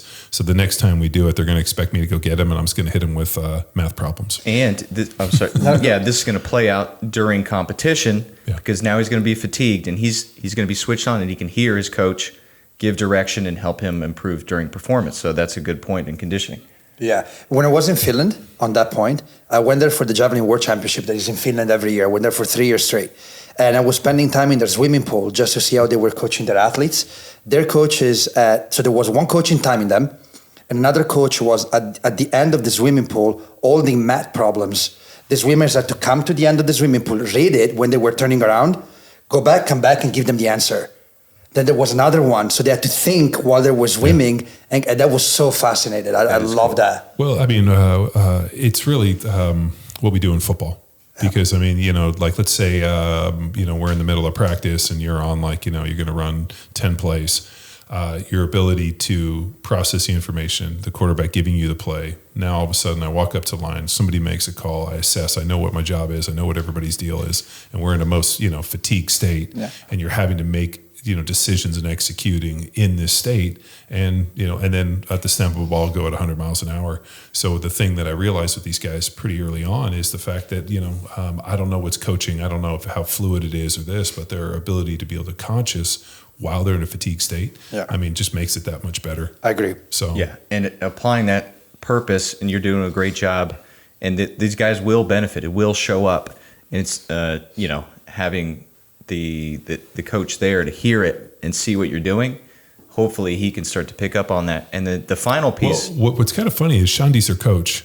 But and he's doing great bodybuilding in the no, corner, man. well, Awesome. he is. I got him on a bodybuilding program. But what's wild, and this is maybe we come from a different place in these individuals, where if I was coaching athletes, I would be, I would have to talk to the strength and conditioning coach and be like, okay, tell me about this. So when he's like, oh, when you train him, how's he gonna? And I laid it all out. He's like, sounds amazing. I don't know what any of that stuff is. Yeah. And it's because that isn't those guys don't come from an S&C background, where I think like if I'm coaching offensive linemen and I'm taking him to a guy, or I have a strength coach, like I want to be like, tell me how you're going to lay this out. What does the training look like? Tell me about the volume. When, what are you doing for this? Like I would be a lot more involved, but then also it's nice to have somebody be like, enough people called and told me you were the fucking expert, which is funny because he did. He's like, man, I posted a picture that the guys were coming, and I got like 20 people reached out to me like, holy shit, like that guy's fucking legit. And I'm like, well, that's good. At least he trusts us enough. Yeah. So, and to know that because we're former athletes, we put the athlete first. Like that's a big thing where I think some strength coaches or maybe other people have never played at a high level, so they don't understand really the intrinsic deal, where like at the end of the day, like we have what we want to get done, but never at the expense of the athlete. Absolutely. Like they can't get hurt. Like their deal's competition. They're not winning fucking medals and money in the weight room. So then we have to prepare them for what's out there. And then also, the sympathy of like, man, I've fucking been there. Believe me, I've been in exactly where you're standing, and I know what it takes. Trust me. Just fucking get on the train and we'll go. Yeah. And being excited for them of what's ahead. Yeah. Just trust the process, brother. Yeah. The final piece in argument, and this goes back to what you were saying, Antonio, with the VO2 max, is decreasing that recovery time between your maximal velocity efforts. Yeah, for sure. Mean velocity, meaning, third quarter, fourth quarter will never be as fast and as fresh as the first, but I still need the mental attitude and the effort. And this goes to measuring your conditioning. It's not just logging miles or saying, all right, for 10 minutes at the end of practice, we're going to condition. No. I'm going to measure my progress. Like we're going to do a 4-to-1 rest to work ratio, and we're going to work our way back down to a 1-to-1 as we get closer to season. So then it's introducing the purpose and then showing the sport coaches how you're going to progress them. So it's ticking the box of everything, why they want to condition, why they want to build a team. For all this, man, I've seen a lot of stupid stuff at the college level outside of the weight room for team building that then negatively affects performance and has cost some athletes time on the field. So helping build this in, and then bringing in, if they are a research-based person, like the showing the VO2 max. Like if I could measure that, I'm all in. But I'm in high school, I can't. But what would be your 2 or 3 go-to for increasing VO2 max? I mean, there's I've read conflicting research that talked about that, you're born with the VO2 max, and maybe at best you can improve by 5 to 7%. I read that one. And then I read something that said completely different, that, what you do early on in your training, if you do, they talked about setting the metabolic aerobic system early on. Like, I think they looked at like girls and boys that were like high level swimmers that swam a ton, had like higher VO2 maxes and were more trainable later in life. So, I mean, there's really, I've read so much about VO2 max that I left with feeling like none of it was conclusive. So, I mean, you brought it up. I'm sure you have a stake to drive in on this. Yeah. So I hope my answer is not disappointing, though. I have 3 pillars, and they're pretty straightforward. And I want to preface them by saying that this is not what I would recommend anyone to do for conditioning in a sport. Like if you're working with football, you're working with basketball, you probably can create a ideal work to rest ratio based on your GPS systems or whatever type of data you get out of practice. That's great. I'm looking at what I do as a strength and conditioning coach on the side. So what I do is, what I develop as my own system is one type of steady state type of cardio, which is maybe like 20, 30 minutes of running or biking, but at a very specific heart rate. So not just go out and do a jog, like a very specific training zone. And that's one. One type of interval training, and that interval training is usually done in at that like length of time where you produce lactate. You need to learn how to buffer and handle that. Mm-hmm. So it's never just short and fast. You never get complete rest. It's just enough to be painful but manageable. Mm-hmm. And those are the two main ones. The third one, which I adopted maybe like 5 or 6 years ago, and to me personally has given me the greatest change of all, was doing either one of those in a fasted state. Mm-hmm. So for fasted state is either without having food for 12 to 16 hours, or if that's not manageable, at least without having carbohydrates for 12 to 16 hours. That has driven the level of adaptation to a whole nother level. And it's painful. It has to be done in a way that is called intensity matched. So like I can expect them to do their best interval training session at the same intensity if they're fasted. I need to bring it down a little bit. Mm-hmm. But forcing them to do that in a way that, in a condition where they lack energy, creates what I refer to as metabolic flexibility. Mm-hmm. So it makes you more efficient in using energy when then you have energy. So it might suck at that specific time when you're doing it, but then when you do have your energy available, I see so much more improvement in those sessions that it's worth my time to do that session fasted. Mm-hmm. So the fastest session's high intensity. Either way, like I cycle them through. Like if you were to talk to like legit endurance athletes, and I got that protocol from some competitive triathletes in England, mm-hmm. They do twice a week, no matter what, no matter time of the year, they do twice a week morning session fasted, and their morning session is like a 3 hours ride. Mm. So it's low intensity. It's not the lowest. It's still pretty intense, but it's matched to their fasting state. So they're not going flat out. They're saving some in the tank, but they do that every week. And the change they've seen in mitochondrial biogenesis, muscle fiber size, like buffering capacity has been massive. I don't do that because I don't work with triathletes, mm-hmm. but I adapt that. I make that fit in my model to get the same type of adaptation. Awesome. No, I'm in. I mean, so with the VO2 max, if you test an individual, is there a ceiling that you can improve it, or is it kind of endless? I mean, like there's always been this kind of idea where, you're kind of born with a VO2 max and maybe training can improve it. But, I also heard the same thing for grip strength, that, a certain individual can develop grip strength and that, neurologically you have so much and you can only train it so much. But then we've had other people that talked about, that doesn't exist at all. I have never experienced a ceiling in my life testing VO2. I've always seen some degree of improvement. I do agree that like there's a point where like your VO2 can still progress, but you need to be like genetically gifted for that type of training. Like you're born to be a runner, so to speak. Like the Lance Armstrong, where he was like the high. I think he, even before all the other bullshit, like I think when they tested him, he was one of the highest people they'd ever recorded. Yeah. And then I think the highest individual was, I want to say it was like a Norwegian or Norwegian skier downhill, or a cross country skier, or some alpine deal. It was like 140 or something. Yeah, super high. It was on like genetic. I don't remember the number, but it was extremely high. It was like double what even high level athletes were. And then it was like come to find out that like the mom and it was just like this genetic lineage of fucking endurance freaks. One of my favorite VO2 stories comes from one of the Charlie Francis books about the Russian hockey team. Canada just poured all this money into increasing their VO2 max because they got their dicks kicked in. So for 4 years, we're focusing on we need to be faster in the third period. We got to get in better shape. So then 4 years hammered and set records with VO2 max, team records probably. And then same result, got their butts kicked in the third period with the hockey team. And I mean, it was Cold War, so the communication between Russia and other countries was shut down. Mm-hmm. Finally, that gets resolved, and then the Russians handed over, like the strength coaches for the Russian hockey team handed over all their stuff to Canada, and they had worse scores on their VO2 max. So it was just a matter of intensity, and how they were practicing was the X factor. So practicing was, taken with a high level of intensity that then led to them being in hockey shape versus, on paper shape. And that's exactly what I include my uncomfortable training, where you're creating lactate, because VO2 is a measure of capacity. Sure. You and I the three of us can have the same VO2 and perform completely different when we go out and run, because it's about like VO2, but lactate threshold and how well we tolerate lactate. And that comes with the intensity that you put into training. Well, we definitely have seen, if you continuously allow people to,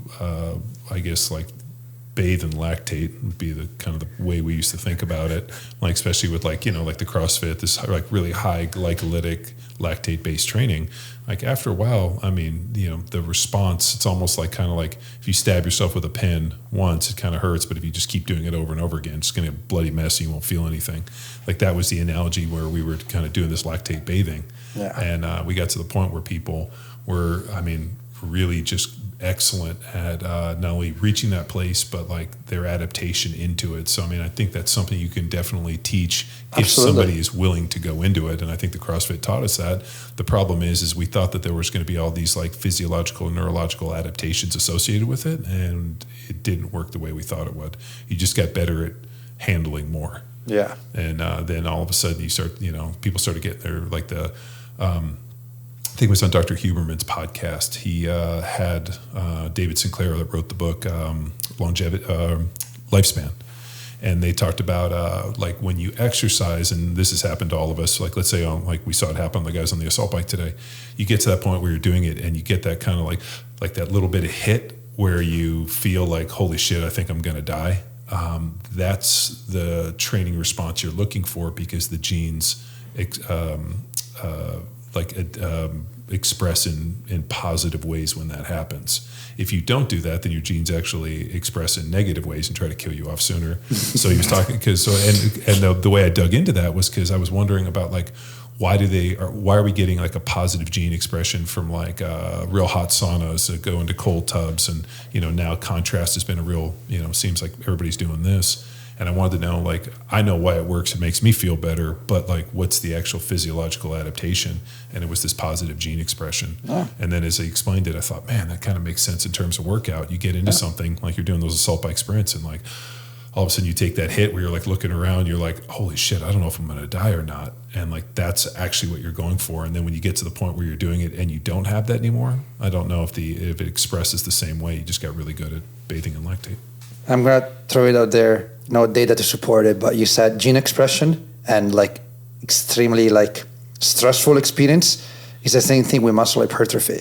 If you can put yourself under a very, very heavy bar and come out of that when you think you couldn't, that triggers more adaptation, and that's what I firmly believe in too. Like using heavy loads for hypertrophy, even if it's just for 2 or 3 reps, and you're not in that hypertrophy zone that everyone wants you to be, just the extra level of physiological stress on your system can drive better adaptation. Well, we saw that with the Olympic lifters. Yeah. Like that was one thing that kind of flew in the face of a lot of the hypertrophy research, because you look at these Olympic lifters that were doing nothing but singles, doubles, and triples at like extremely dynamic. Like the greatest form of power output, the ability to generate force. And those dudes, especially the little dudes, were carrying a ton of muscle, and yet not doing. And then you look at the Chinese weightlifters; they do a ton of bodybuilding for accessory, but most of those guys weren't doing that stuff and were able to carry a ton of muscle. So there has to be something with that. There has to be. Yeah, you're sitting underneath 500 pounds, straining to stand up for it. You don't need 20 reps. You probably only need maybe 1. Yeah. I agree. But no data to support it, just my idea, but it sounds pretty cool. Well, if you think about hypertrophy, almost like armor, your body's basically laying down extra muscle to protect you. And if you put yourself in situations where you need more armor, it kind of makes sense. I agree. Very much so.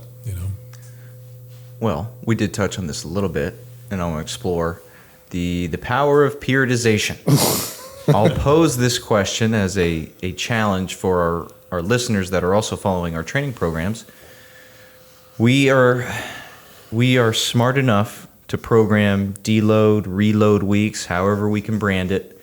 Like we have a specific target for a cycle, 6 to 8 weeks, and then we need time for those adaptations to lay down on our individuals out there in a garage gym. Yeah, super compensation. Some of them don't like that. They don't like taking that week off, allowing time to adapt. So then they go find a different training program or go hammer, they get the glycolytic hit, if you will. That's silly. So it is silly. So how can we help these folks? I talk, the principle of supercompensation I bring up constantly. Like for that, I got to dig you a deep enough hole, and then I got to give you a chance to come out of the hole. And if I never give you a chance to come out of the hole, you just fucking end up putting dirt on you and you die. So we rebrand these as super comp weeks? No, but when we do reloads, and what also it helps me to do is give so when my dogs, I have two pit bulls, when they battle and they when they wrestle, when they get done, they flap their ears back and forth, and it clears conflict. So it's like a physiological response. Like they're both shaking their ears, they clear conflict, and then they're fine. So they battle, clear conflict. I think it's the shaking of the ears, it's clearing conflict. Like you've got through 6 weeks, 8 weeks of gnarly training. You got to give people a little bit for them to recover. And I think if you don't, and you just keep people in the gun, they can't differentiate between one training adaptation and the next, because it just looks like the machine gun. Yeah. So it's clearing conflict. It's giving breaks. It's actually giving have you ever read an email where somebody doesn't use punctuation? I get fucking emails. He teaches college. That's going to be all of his emails. Dude, 99%. I read emails where the people don't use punctuation and they don't use commas, and it's just like a paragraphs of run on. My head fucking explodes. I'll actually cut and paste and go put in the punctuation because I can't physically read it without having stops, with having breaks, pauses. And I think you have to have that in the training personally. And that's the way I write it that way. There has to be pauses. There has to be periods. We have to we did this, now we're moving on to this. And I have to give them a week to clear conflict, the shaking of the ears for my dogs. That's the way I view it. So I'm sure he's got many other ideas on it as well. But I have a simple idea. If you mentioned the general adaptation syndrome, and that's the foundation of how we cope with training, how we adapt, and how we get better over time. It's a pretty old model, 50s, 60s when it was first proposed. And if you look at lots of people claim to be experts in the field of physiology, but they actually never spent a second reading the authentic papers. They know what they have learned from other people, but they actually went and looked at the original studies. In the original studies that were done to create that general adaptation syndrome-ish type of model, there were animal-based studies, so there were rats in a lab, and they were exposed to different type of stressors. It was either chemical, temperature, or even physical strain, so physical effort. And they were done that in a cyclical manner to see how they were coping with that.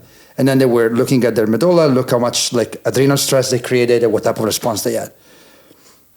The one thing that no one never realized, and Verkhoshansky speaks a lot about that in some of his books, is that every single rat on that study died. So the level of stress that was placed on those animals to create that theoretical model was such that you don't want to recreate in real life because it's unrelieved stress. Verkhoshansky clarified that it's the stress was applied constantly throughout the study, and it led to exhaustion to all the rats involved, all the animal models. So that just goes to say that even when you plan so well, you still need to take some time off and relieve that stressor so that your body can compensate and react. That nice curve that we see, stress, adaptation, return to homeostasis, it does work in theory, but you need to allow that time for that change to happen. And the majority of the adaptation comes when you're not training, you're not exercising, you're recovering. That's where your body has the extra energy to tap into and adapt to your training. And as a matter of fact, if you look at the most recent studies on hormones and training, particularly testosterone, there's this notion now that is known as energy availability. I think we talked about that briefly last time together. I have a flashback, which means that the most important variables in your training is how much energy your body has left to recover. Because if you take energy availability, is your energy intake for the day minus the energy that you use for training, just training, divided by your lean body mass. So the moment you want to recover and you want to bring that energy availability up, you have to remove training. You have to remove training for the equation so your body has more time and energy to rest and recover. And that's absolutely mandatory. If you don't do that, your testosterone is going to crash, your cortisol is going to spike up, and everything you've done is going to go to waste. But also age. think about environmental stressors or just like, you're 24 years old, you're unmarried, you got no kids. I mean, like maybe you have 2 bills to pay. I mean, think about like now all of a sudden you have, 3 kids, a wife, a business, you got all these other factors. And what I think people don't realize, and this is what we get into, is like, the older you get, the more just, and the analogy I give it is like you're in the kitchen and somebody just plays static. The static just gets louder. You can still hear what's going on. You still know what's happening. You can still hear conversations. It's just the static just keeps getting louder and louder and louder. And I think people don't realize that static gets to the point where it starts to, deteriorating the message. And, there's what you want to do and what you can accomplish. And like part of our stuff is being able to be like the internal governor. And when I look at stuff and I look at all the numbers and I'm constantly looking at these different, like, all right, what's the deviation? What's this person? I have 4 or 5 points I look at and I'm like, fuck, man, these people are fucked. Yeah. Like we got to like peel this stuff back. And I know that I'm going to have to give them a longer, acclimation phase, and you kind of go and start playing this stuff. And then, all of a sudden you have an idea and I got to pivot it and I got to change it when things look like, and then people hit me up and I'm like, dude, you might need to cut to 4 workouts a week. I know it says 5, but drop this one. Go a little bit if you're not recovering. And like, how come I'm not recovering? I'm like, well, shit, dude. Now all of a sudden you're working, you got shift work, or you might have a new kid. You might have more hours. You're working, instead of 40 hours, you're working 60 hours. I'm like, why do you think that if you keep tapping on this side, the well's not going to be as deep, and you have something has to give? Yeah, for sure. So, and that optimal balance changes from time to time and from person to person. Like you can assume to write down a program or a piece of paper and know that program is going to work the way you want it to work. You have to see what's going on with the individual subject. And I think in that respect, if you do have a way, whatever way of measuring athlete readiness in some capacity, that's a great tool to have, because that can show you adaptation as it happens. You can see when they're fatigued, you can see when they're recovering, but you can also see when they're no longer fatigued, which means that they can tolerate more load. And I think if you can build a way of measuring readiness, heart rate variability, jump height, whatever that is, that's a great tool to add. My whole deal, especially with the athletes we see, is I always talk to them. I bring them in, like we always sit down. I'm like, hey, like, how was the training yesterday? When they're in person. Yeah. So, I mean, I'm pretty good, especially when the guys come in. Like I knew they were smashed on Wednesday. And I adjusted. We pivoted. We did some stuff. I cut some stuff out. Normally I would have taken longer, and we just kind of like I got them in, got them out a lot faster. And then they still had to dig deep at the very end. But like they even said as they were leaving, they're like, "Man, I walked in here like not wanting to do this." And I'm like, "Well, yeah, we gotta like." Believe me, I sense it. I'm married. Believe me, I know. Anybody that's married is like, something's wrong here. I don't know what it is, but I'm going to peel out on this. So, but like for the online, for the Trainer online does offer readiness. If we can aim to get those people to take it seriously, that's a hard part. They'll show themselves instead of just clicking through. But I do like the idea of performance check-ins. Yeah, I do too. Jump. I really, man, like the one that I think would be really easy is that torquemeter, to be able to get people to be able to test their grip. I mean, vertical jump works in the same way, because Todd Rice did the same thing. We would test verticals. Yeah, I remember this. Yeah, so we would test verticals as a way to see, readiness. And also to see if how hard you went on the weekends. Yeah, so we would test verticals on like a Thursday or Friday, and also a Monday. Oh, man. And he would know that if we went too hard, if the vertical was off by like more than, I think it was more than 10%. No, it was less than that. It was like if it was off by like more than 7, we got in trouble. He was gonna fucking smash you. So, but like I remember really so more volume following a hard weekend. I love the college strength coach logic. If you didn't rest this weekend and you're not ready, I'm just gonna fuck you. Hammer you. Yeah, you're fucked. And then I'm going to be in a bigger hole. But but I wonder if like, obviously readiness scores are great. Heart rate variability, man, is really interesting for me, because I know it sounds funny, there is so much variability. Yeah. Like, sleep goes into it. There's so many different things, but I couldn't get it to be consistent. Like, on certain, and the thing that I didn't like about it, especially as an NFL player, was like, let's say I have to go play that day and my heart rate variability score is low. I don't need that like emotional negativity in my mind to come in and be like, oh, I'm not ready. Because for us, you got to be able to perform on a moment's notice. Uh-huh. So, we talked about that with Chris Morris, Dr. Chris Morris at Kentucky, top 10 football team, and they hide it. So they take it the heart rate But variability. they don't show them. But they hide Smart. it from the athletes. Yeah. Very smart. Yeah. And then Very they smart. and then they adjust the training based upon it, which is this fluid periodization model, which has always been pretty cool. I dig it. Yeah, auto-regulation or fluid periodization. Yeah, it's just all these metrics. Like they're all very valuable, and they all give you some idea what's going on with your athletes. But you need to be able to put them into context, because like heart rate variability. Like, give you an example. Like lots and lots of endurance athletes use that because it's very easy to use for them and understand. Like it's heart rate. It's easier to follow. But then they only train based on that one number, heart rate variability. And there are situations where like. That happened to me too. I tried to do that to see what it feels like.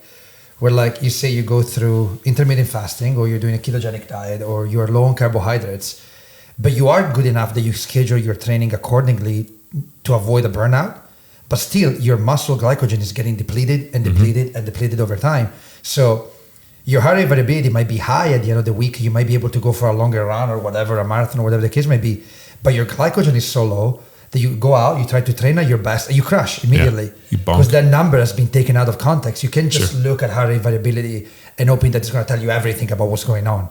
You have to be critical and like open-minded and consider different factors in it. And that goes with like end grip, jump high, all those different type of readiness scores. Nice.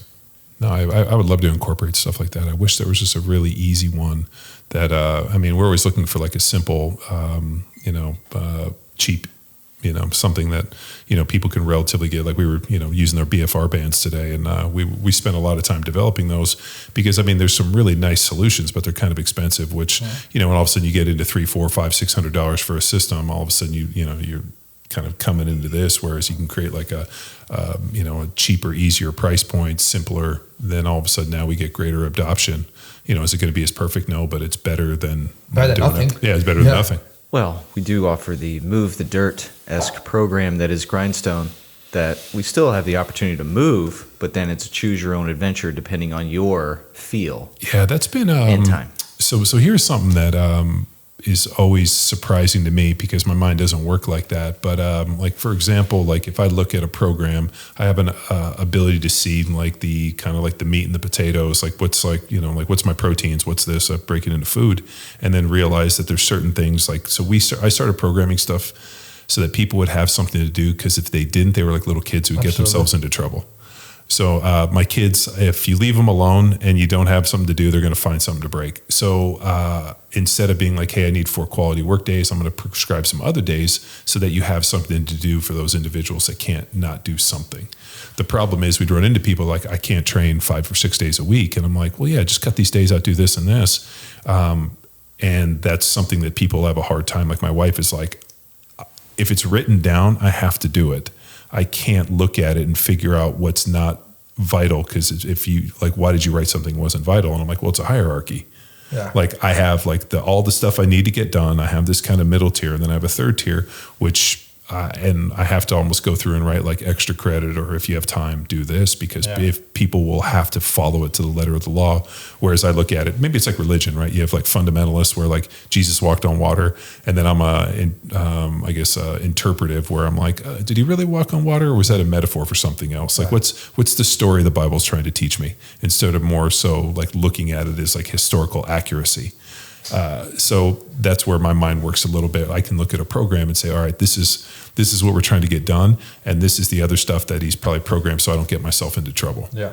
I look at that the same way. Like I have my 3 or 4 pieces that like you have to do no matter what.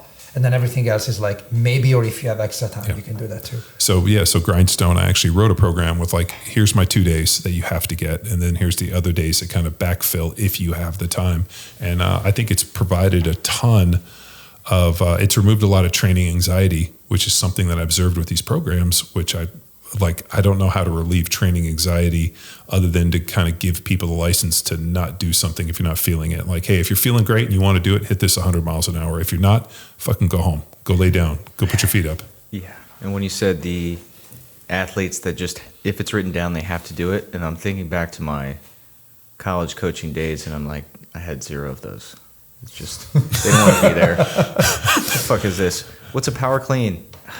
God. You did it last week. Yeah, no, yeah, that's kind of an interesting thing. But like, this is another interesting thing. Like how, and Tex, I mean, you probably understand this better than anybody. And so do you. Like, how do you like show or actually tell, or like, how do you convey to an athlete that the weight room is important?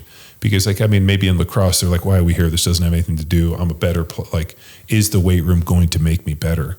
And then allowing them, do they care to get better? Like, I mean, I think we always assume that every athlete walking through our door is there because they're trying to reap the benefits and they're trying to squeeze the last little bit out of this rack so I can be the highest performer I can, so I can stand on the top of the mountain, you know, as the champion.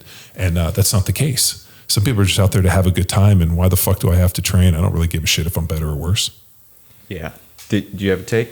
I mean, I'm just smiling because that happens in research too, you know? Like, it's the variable that you can quantify for, which is motivation. Like, yeah, I can design 2 training programs and they're both perfect. They're volume match, intensity match. You're my subject, so I need to have an outcome on you. But one of them is completely in and he really wants to get better. It comes in, it gives you 100% of his effort or her effort every time. And the other one is just, oh yeah, this is research, I'm just volunteering, I'm just doing the bare minimum.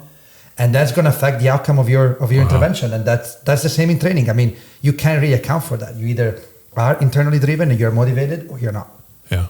Yeah. I absolutely love working with the high school population and notice a difference in a transition between, I mean, sometimes it happens their senior year. It's not all freshmen, but when having fun is transitioning from, oh, I'm here with my boys, we're playing grab ass, like just dicking around during practice, to fun begins to, I'm starting to pick up the skill.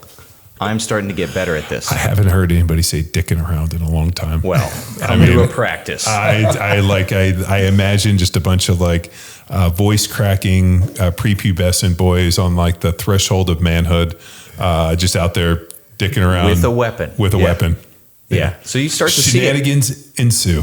And some kids, they get in the accelerated skill development and they take bigger jumps and then they leave they leave some friends behind. So the friends that, you know, they just weed themselves out, that they just still want to play grab ass and they don't take lacrosse seriously because they play a different sport. Yeah. And this is just what I'm doing at this time. But then when they take on the identity as a lacrosse player, then we have leaps and bounds. So if it's the transition from, okay, I see a maturity level in this kid from, okay, yeah, I'm just sticking around having fun, use that again, to now I'm starting to get good. And I've been with these kids. Can we use that term with female athletes? I don't are there female know. Athletes out the there most difficult around? population to ever coach is a high school female athlete. Oh, yeah, I'm good. I'm happy with the boys team. I had to take on 300 high school age girls when I was training with Ruiz, all volleyball girls. That was the most difficult component. Like, put me in the pool, freaking all drown proof all day versus coaching those teens. But yeah, seeing that maturity level grow and expand, and you can't force it. Like and I sense it within myself because I've been coaching so long. If I start to have resentment's a strong word, but like an aggression towards a kid that just won't stop being immature, then okay, well, I need to avert my coaching energies towards the kids that will, and I see a future in them in the sport. Like I will never give up on the kid, but at the same time, like at this moment in time, when I'm feeling pissed, I'm going to turn away from you and turn to somebody that will listen at this moment in time. Yeah, no, it makes sense, dude. I like the. Like my son is 6 and I coach his flag football team, or I actually don't coach his flag football team. I show up and the head coach is like, hey, John, can you help? And so I run the defense and usually the scout, and like anything he doesn't want to do, I always tell him like, dude, and now all of a sudden I run like the conditioning, and like, it's pretty funny. Like I saw him at a birthday party. He's like, dude, thanks so much. It's so nice. You know, I can just focus on this. I'm like, yeah, dude, believe me, I'm out here to have kids have fun. But to steal John Wellbornism, like a certain amount of kids at lower maturities, they need trainers. So we're training behaviors, we're training how to act, and we're like getting the dogs exercise before we can teach them tricks. So that's a big thing for me. I'm like, hey, you know what? Like 90% of this world is pretending like you know what you're doing. So like the kids, like all of a sudden are like, screwing around. I'm like, dude, if you get down in the stance and you give the impression you know what you're doing, there's a 90% chance you're going to do it right. So like trying to get them into this. But for the most part, man, so whenever you tell these stories about these lacrosse kids or what, like football was so different. Like I wanted to play football because we got to lift weights and I wanted to be jacked. And I wanted to be big and strong. And I knew that like all the football players were all big and strong.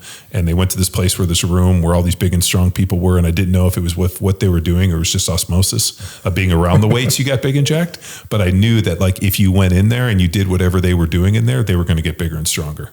And so like that idea of being like bigger and stronger and physically impressive and being able to be strong, like that culture was what was important. And it just so happened that football was like the catalyst. And really that was kind of, I guess you could say like, just was the culture of playing football. So like, that's where I wanted to be. Whereas it was weird for me for sports where that like strength wasn't the cultural like cornerstone of it, like baseball or basketball or some of the other sports where I'm like, wait, you guys don't lift weights? Mm-hmm. Whereas like the wrestling dudes, we would go into like where the wrestling room was and they would do these conditioning workouts. These guys were absolute savages. And I remember thinking like, if I wanted to be in really good shape, I would go do wrestling. Yeah, and I regret not doing wrestling.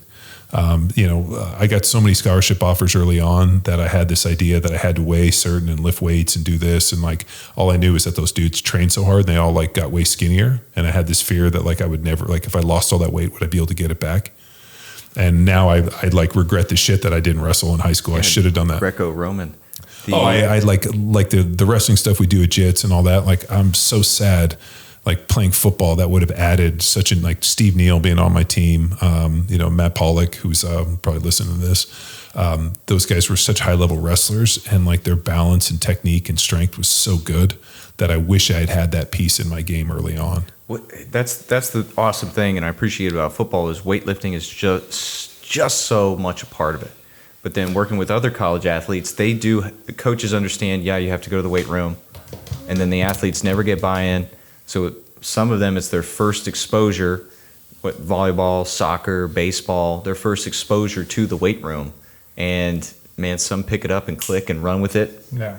And some just, it's activity. I think it's uniforms. I think it's uniforms. The football uniforms, the jerseys are so tight at the top that you have to have big fucking arms. I thought you meant the workout uniforms, the midriff. You got to show that midriff. No, when you show up on game day, they tailor your uniforms and the arms are so tight. Basketball. Yeah, but like you can be skinny in a basketball jersey and wear a Under Armour t-shirt. Yeah. Whereas like the wrestlers were basically in like unitards, what do they call them? What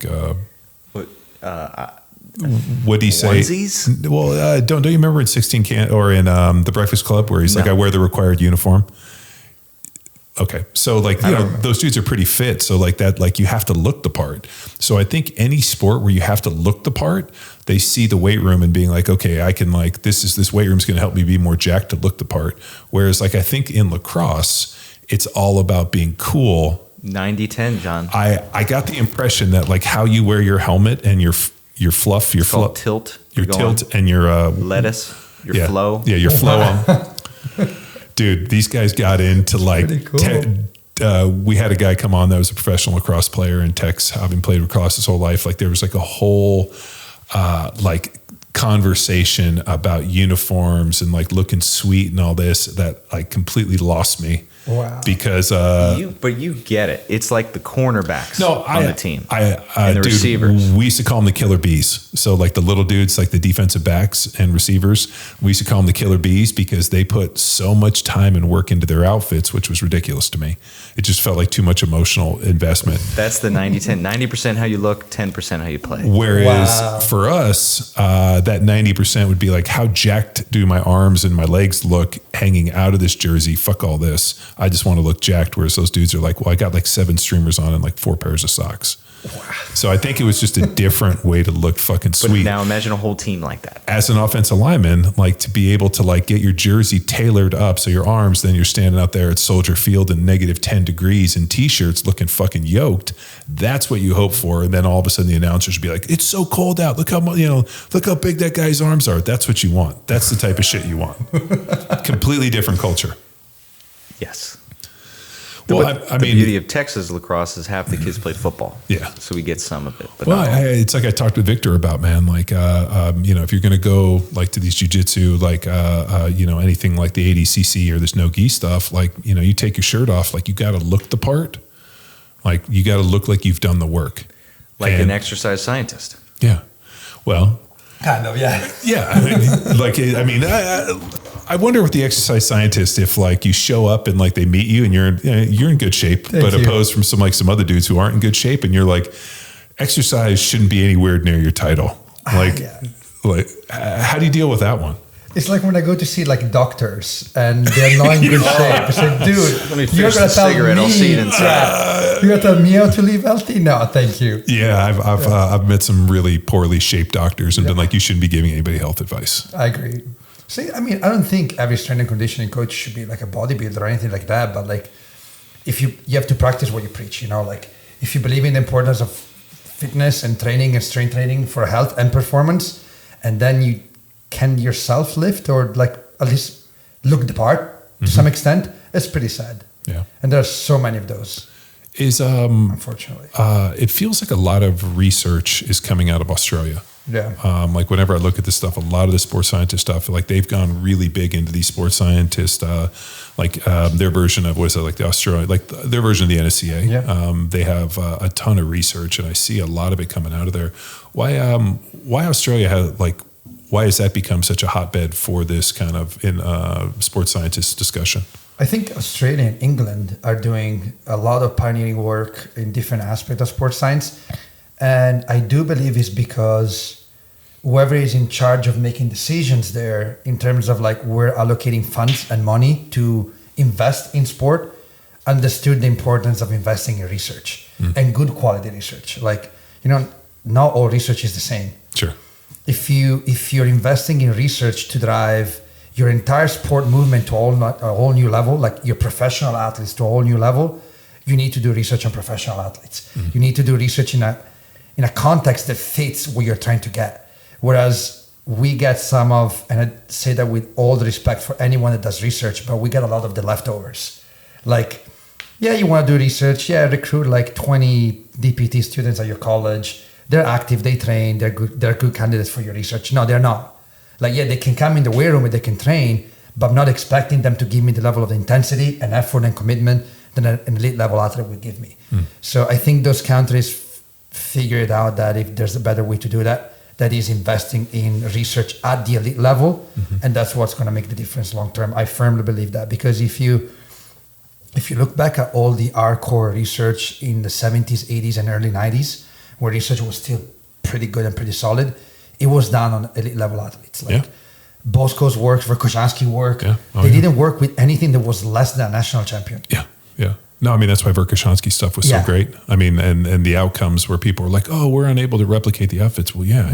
Guess you what? have the fucking world's best athletes. Yeah. You're doing, you're testing, reactive jumps with a guy that holds the world record in fucking triple jump. I mean, it's that's why his research was always so good, because he was working with the best of the best in such a high level population, and he didn't have to like spend time teaching. Whereas I think some of this stuff, it's like, well, we took 20 kids that, subscribe or showed up to make $20 and they'd never lifted weights before, or at least that's what they told us in the survey. And like, while it's meaningful for beginners, like, I think we're looking at like tip of the spear stuff. Like, how do you make the best in the best world? So this interesting question. Is there more motivation in the exercise research community to just accomplish and become a doctor, or is it to find more things that can be applied? Like to discover, or just accomplish like a personal achievement? I think, oh man, a lot of people are going to get upset now. I think for a lot of researchers, it's just how many times their name shows up on PubMed. That's all they care about, like how much they can publish. They don't care if they publish good quality stuff or stuff that is applicable or not. As long as it's like research grade publication, they're good with that. They publish it, they have their names on several studies. Isn't there some weight to being like, I've been published 40, 50, 60, 70 times? Oh, like, people fight over that. Yeah. Like if you talk to the hardcore like research people, they know exactly how many times they've published. They know exactly how many times their name shows up, and they know how many times other people have published, and that's like a little bit of a metric to judge how good you are, which I understand to some extent because that's part of their job as faculty members, and they have to produce research, and it's all good. I'm not saying that it's bad. I think there should be more interest in doing like applicable research which, you know, the downside of that is that if you really want to do good research, it's time consuming. Mm-hmm. You can't publish 20 papers a year because you'll be working on something that takes the majority of your time to make it happen. So you might have like one publication every 2 years instead of 20 publications a year because it's a longer intervention. It requires more time, more present, and not many people are willing to do that.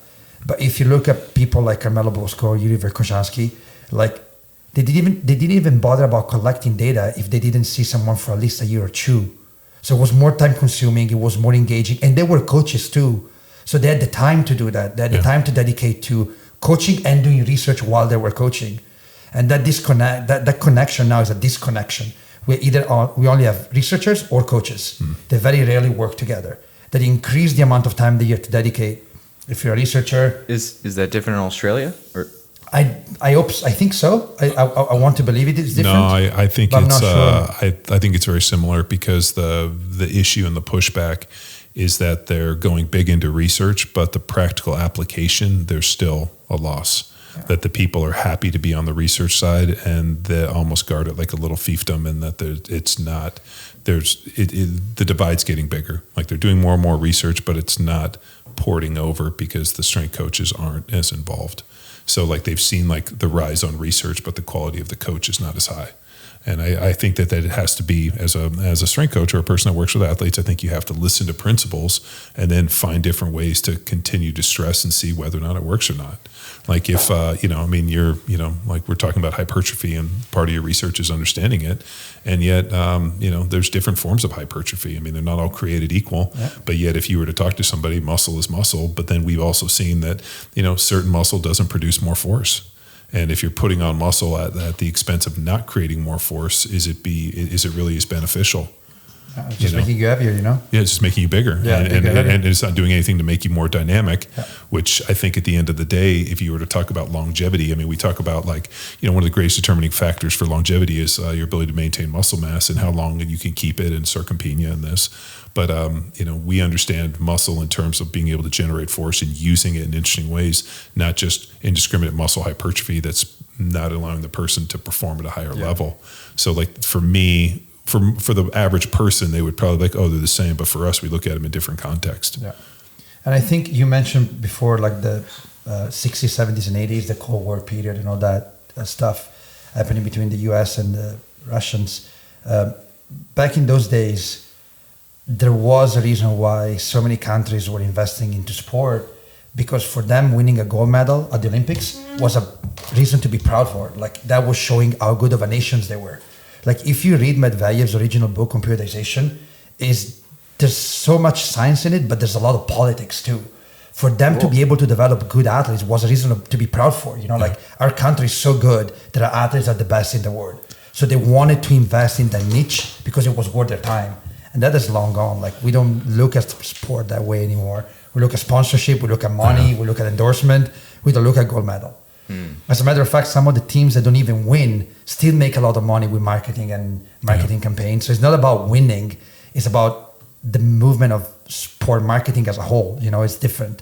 So I think our priorities have changed and shifted over the years, unfortunately. One of the conversations Dr. Romanoff and I had, and this is probably one of my favorite stories I've ever heard in terms of strength and conditioning, but the Politburo and like the politics in Russia and the communist deal, they were obsessed with this idea of basically dominating sport as a beacon that what they were doing was so much better than everybody else, and so there was a national identity associated with it. So they put together a council that was going to figure out how to replicate this for all athletes. So they asked everybody of any value that had ever coached anybody or any high level athlete before or after that they were going to submit programs. And so hey, this guy was a national level triple jumper. This guy was a, Olympic sprinter, whatever. So they got their coaches and they were like, we want you to submit all of their programs. And then we're going to go all through them and see what common threads we can see if we can find some principles to build this upon. And if you can imagine Dr. Romanov telling me the story, I'm like, wow, it sounds incredible. He's like, yeah. So we submitted all this information, and they hired a team of individuals, hundreds of individuals, to pour over the sets and reps and movements and put the whole thing together. And then finally, like after 3 years, they sent out this decree, like, you have to present this information. And the guy that was in head of it was like, okay. And so they had this big sports conference. And I'm paraphrasing. And so the guy who's like, charge of this research has to get up and present it. And he stands up and, obviously there's like all these people and this, and it's this big deal. And he's like, after 3 years of research and looking at like hundreds of athletes and thousands of programs and crunching all these numbers, and, we worked nonstop for 3 years, we only came up with 2 truths. The strongest people in the world lifted the heaviest weights in training, and the fastest people ran the fastest in training. And like, it was silent. And like, all of a sudden the guy got like pulled off stage and probably shot in the back, like he is no longer of concern. But, so he's telling me this story, and I was like, yeah, this. And he was like, listen, the strongest people in the world lifted the heaviest weights in training, and the fastest people ran the fastest. That was it. And so whenever we talk about training and like, whether it's this and all this other stuff, it always comes down to, and I was telling Shandi and the guys this today, for all the bands and all the training and battling ropes and this and all the other shit, the only things that never got easy, it was sprinting never got easy. I never got done running and thought, oh yeah, that was not bad. Because the minute that I did, I just ran faster, and the weights never got light.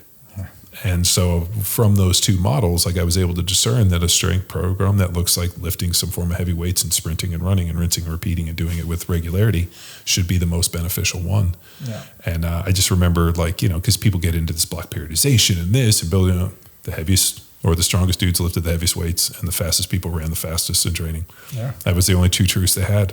And I think from that piece, as he told me, I was like, yeah. And then like, I think as I was driving home, like the next day or something, I was like, oh my God, dude, that was so impactful.